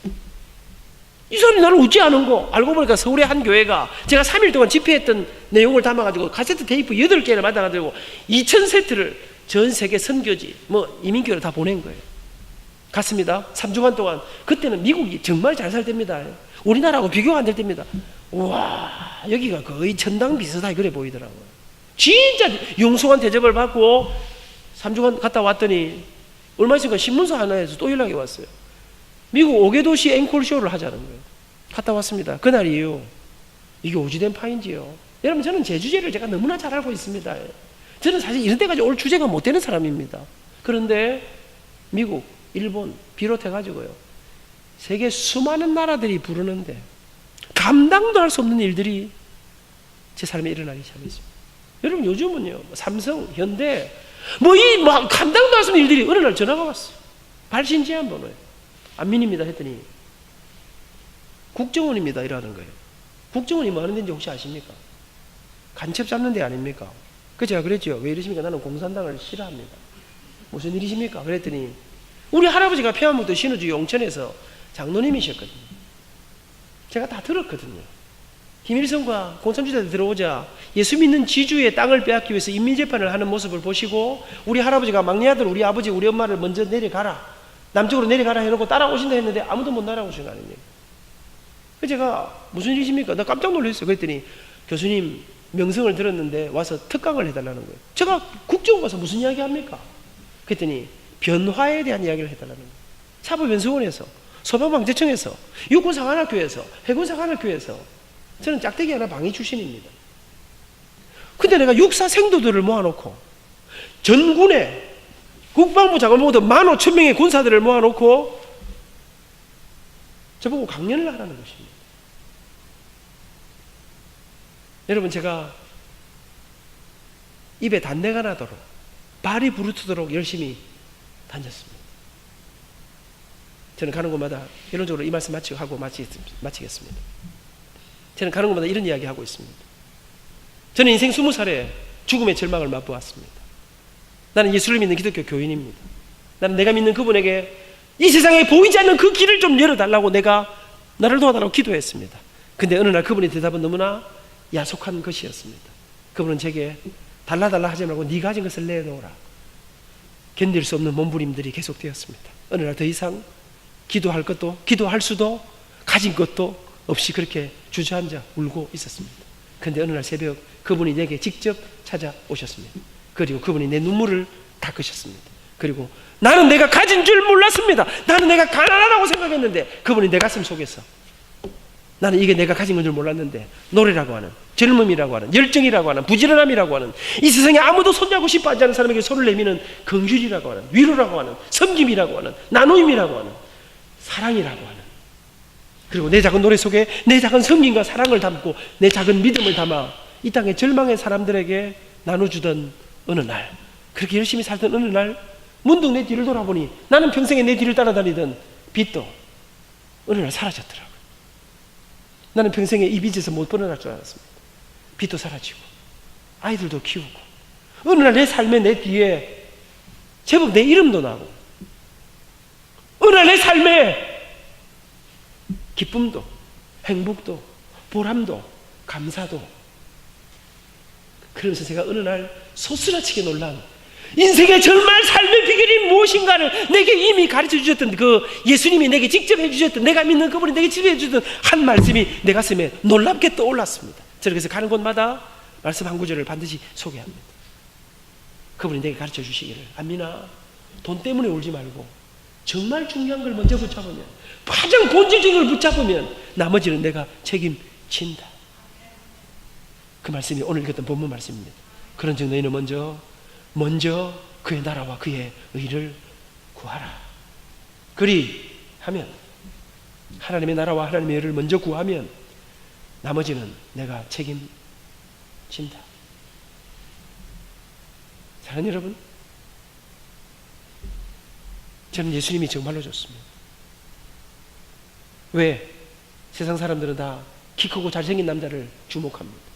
돈 많은 사람들을 주목합니다. 근데 우리 예수님은 이 땅에 아무도 그들도 보지 않는 작은 자의 그 눈물의 기도를, 아무도 바라보지 않는 그 작은 어린 아이 하나를 주님이 주목해 주셨습니다. 그 주님이 제 인생에 내가 무엇을 붙잡고 살아야 할지를 깨닫게 해 주셨습니다. 우리 예수는 우리에게 영원한 생명뿐 아니라 우리의 삶의 모든 것을, 사람들은 말합니다. 예수 믿으면 떡이 생기냐 밥이 생기냐? 여러분 아십니까? 우리 예수님 믿으면 그 안에 우리 인생의 모든 문제가 다 있다는 사실을, 그 주님이 우리의 모든 삶을 인도하신다는 사실을, 나는 목사님하고 짧은 하루를 지나면서 하나님이 얼마나 놀랍게 우리 교회를, 우리 중앙교회를 인도하셨는가. 여러분, 제가 수많은 사람들을 많이 만났습니다. 우리는 위대한 사람들을 많이 만났습니다. 세계를 주름잡는 사람들을 많이 만나보았습니다. 근데 제가 오늘 우리 전 목사님과 짧은 1박 2일을 지나면서 여기 진짜 거인이 계시는구나. 저는 여러분 확실히 믿는 거 있습니다. 정말 누가 부자인가는 나중에 돼봐야 한다는 사실을. 억만금을 가지고도 평생을 가난하게 살면서 쩔쩔 쩌는 사람이 있는가 하면 아무것도 없는 것 같은데 평생을 나누어주며 베풀고 나누고 섬기면서 살아가는, 제가 어젯밤에 12,000평짜리 저택에서 잔 거 아닙니까? 여러분, 농장에서 제가 잤습니다. 이런 집에서 처음 자봅니다. 사랑하는 여러분, 아무것도 없는 여러분 교회, 저는 우리 하나님께서, 제가 마쳐야 되겠네요. 서울 조선호텔에서 조찬, 우리나라 CEO 70여 명이 모이는 조찬 모임에 강사로 갔습니다. 제 책 제목이 행복 콘서트입니다. 그날 강의 제목은 행복과 성공의 비결이었습니다. 근데 그날 그 자리에 말로만 듣던 저 사람이 그 집안이구나, 그런 사람들이 모여 있었습니다. 그날 아침 식사가 텐텐 해가지고 1인당 15만 원짜리였습니다. 150불짜리 아침을 먹었습니다. 사랑하는 여러분, 근데 제가 그날 아침에 깨달은 거 하나 있습니다. 15만 원짜리 아침을 먹으면서 우리가 여전히, 그들이 여전히 배가 고프다는 사실을 말입니다. 셀 수 없는 어마어마한 돈을 가지고 어마어마한 자리에 있으면서 그들은 여전히 행복하지 않다는 사실을 말입니다. 그 행복을 쫓아, 가슴을 채울 무엇인가를 쫓아가는, 사랑하는 여러분, 예수 그리스도를 만난 사람들에게 있는 이 놀랍고 신비로운, 내게 물었습니다. 너는 기도 조그만 하고 조그마한 학교 교수고 별것도 아닌 것 같은데 네 삶에 있는 수많은 사람에게 주는 그 신비로운 힘이 어디서 나오는 것이라는 것을, 그것을 질문하는 것이었습니다. 예수 그리스도, 그분 안에. 저는요, 진짜 이 장면이 좋아요. 부활하신 예수님께서 베드로에게 찾아가셨습니다. 그러나 베드로는 밤새도록 그물을 던졌습니다. 한 마리도 못 잡았습니다. 예수님이 그를 쳐다보고 있었습니다. 예수님 기분이 어땠을까요? 그렇게 큰 소리 빵빵 치던 베드로가 배신 때리고 도망쳤습니다. 그리고 그물 한 마리도 못 잡고 있습니다. 저 같으면 기분이 어떨까요? 꼴 좋다. 앞으로 네 인생에 물고기는 없는 줄 알아. 그 심한 녀석, 큰 소리 빵빵 치더니 배신을 한 방에 날아가 배신을 때리고 도망을 쳐. 콱 수제라는 게 쉘이 막 배를 쉘이 엎어버릴까 봐. 저 같으면 죽여버립니다. 근데 우리 예수님은 그런 분이 아니었습니다. 주님은 베드로야, 고기 좀 잡았느냐? 아니요. 저기다 그물을 던져라. 그물 가득히 물고기를 잡았습니다. 그리고 밤새도록 아무것도 먹지 못한 시장한 제자를 위해서 앞서 건너셔서 숯불을 피우고 생선을 굽고 떡을 굽고 아침 조반을 준비하셨습니다. 그 앞에 베드로가 앉아 있습니다. 지금 이 순간이 어떤 순간입니까? 예수님께서 승천하시기 전에 베드로에게 마지막 사명을 맡기는 순간입니다. 그러면 여러분, 사명 맡기기 전에 한 말씀 하셔야 안 되겠습니까? 베드로야, 한 가지만 딱 물어보자. 너 근데 내 못나가고 도망갈 때 네 무슨 마음으로 도망갔어? 내 진짜 섭섭하던데. 아니면 내가 과거는 묻지 않으마 앞으로 어떻게 하려고 그래? 잘해볼 거야? 정신 차릴 거야? 요 각서에다가 손가락 발가락 도장 다 찍어라. 네 말은 못 믿는다 이 자식아. 니 맨날 말하면 뭐 헛방인 거. 뭐 하나 받아놔야 안 되겠습니까? 근데 여러분, 제가 59년을 신앙생활 해보니까 목사님, 제가 신학적으로 잘 모르겠습니다. 우리 예수님은 우리에게 없는 걸 요구하는 분이 아니셨습니다. 주님은 이미 베드로를, 무너진 베드로를 알았습니다. 그리고 베드로에게, 절망의 베드로에게 한마디 딱 물으셨습니다. 뭐라고요? 사랑하는 시몬아, 넌 날 사랑하느냐? 베드로는 아팠습니다. 실패한 베드로 아닙니까? 베드로는 주님 앞에, 주님, 내가 비록 실패한 인간이지만 그래도 내가 주님 사랑을 주님이 아시지 않습니까? 무슨 질문인도 모르고 한마디 답변 앞에 우리 주님은 그 다음에 아무것도 물어보지 않으시고 내 양을 먹이라, 내 어린 양을 먹이라, 내 양을 치라. 그렇게 주님을 다시 만난 베드로는 일어나 시대가 감당할 수 없는, 세상이 감당할 수 없는 거룩한 주님의 교회를 세우는 위대하고 놀라운 삶에 자기의 생명을, 능력 있는 삶을, 예수 그리스도를 만난 사람, 그 예수님 앞에 내 작은 보리떡을 내어놓는 사람들을 통해 하나님은 이 기적의 이야기를 오늘도 써내려 가시는 것입니다. 사랑하는 여러분, 어쩌다가 이런 곳까지 오게 되셨습니까? 나는 유진이라는 데가 있는 줄도 몰랐습니다. 대단하시네요. 우리를 이곳으로 보내신 우리 목사님이 촌에서 어떻게 여기까지 오셨겠습니까? 그 놀랍고 신비로운 그 길들을 통해 아무도 없는 이곳에서 하나님이 이루시는, 이미 하나님은 우리 교회에 위대한 기적을 이미 이루어 오셨고 이루고 계시는 것입니다. 이 이야기가, 이 기적의 이야기가 계속돼야 되겠는데 누가 그 일을 할 수 있습니까? 예수 그리스도를 만난 사람, 그 주님 앞에 내 인생의 작은 보리떡을 내어놓는 사람들을 통해 저는 우리 교회가 이런 기적의 이야기가 계속되는, 그 수많은 기적의 이야기를 계속 이어가는, 우리 가정마다 개인마다 우리 교회 안에 이런 놀라운 주님을 만남으로 다시 인생의 기적을, 이 땅에서 하늘의 일들을 이 땅에서 살아가는 이 놀라운 역사가 계속될 수 있기를 축복합니다. 내일 뵙겠습니다. 기도하겠습니다. 주님 감사합니다.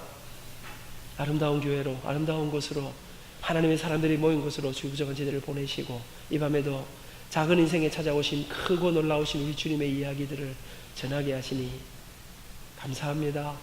하나님 아버지, 그 주님이 오늘도 살아계신 줄 믿습니다.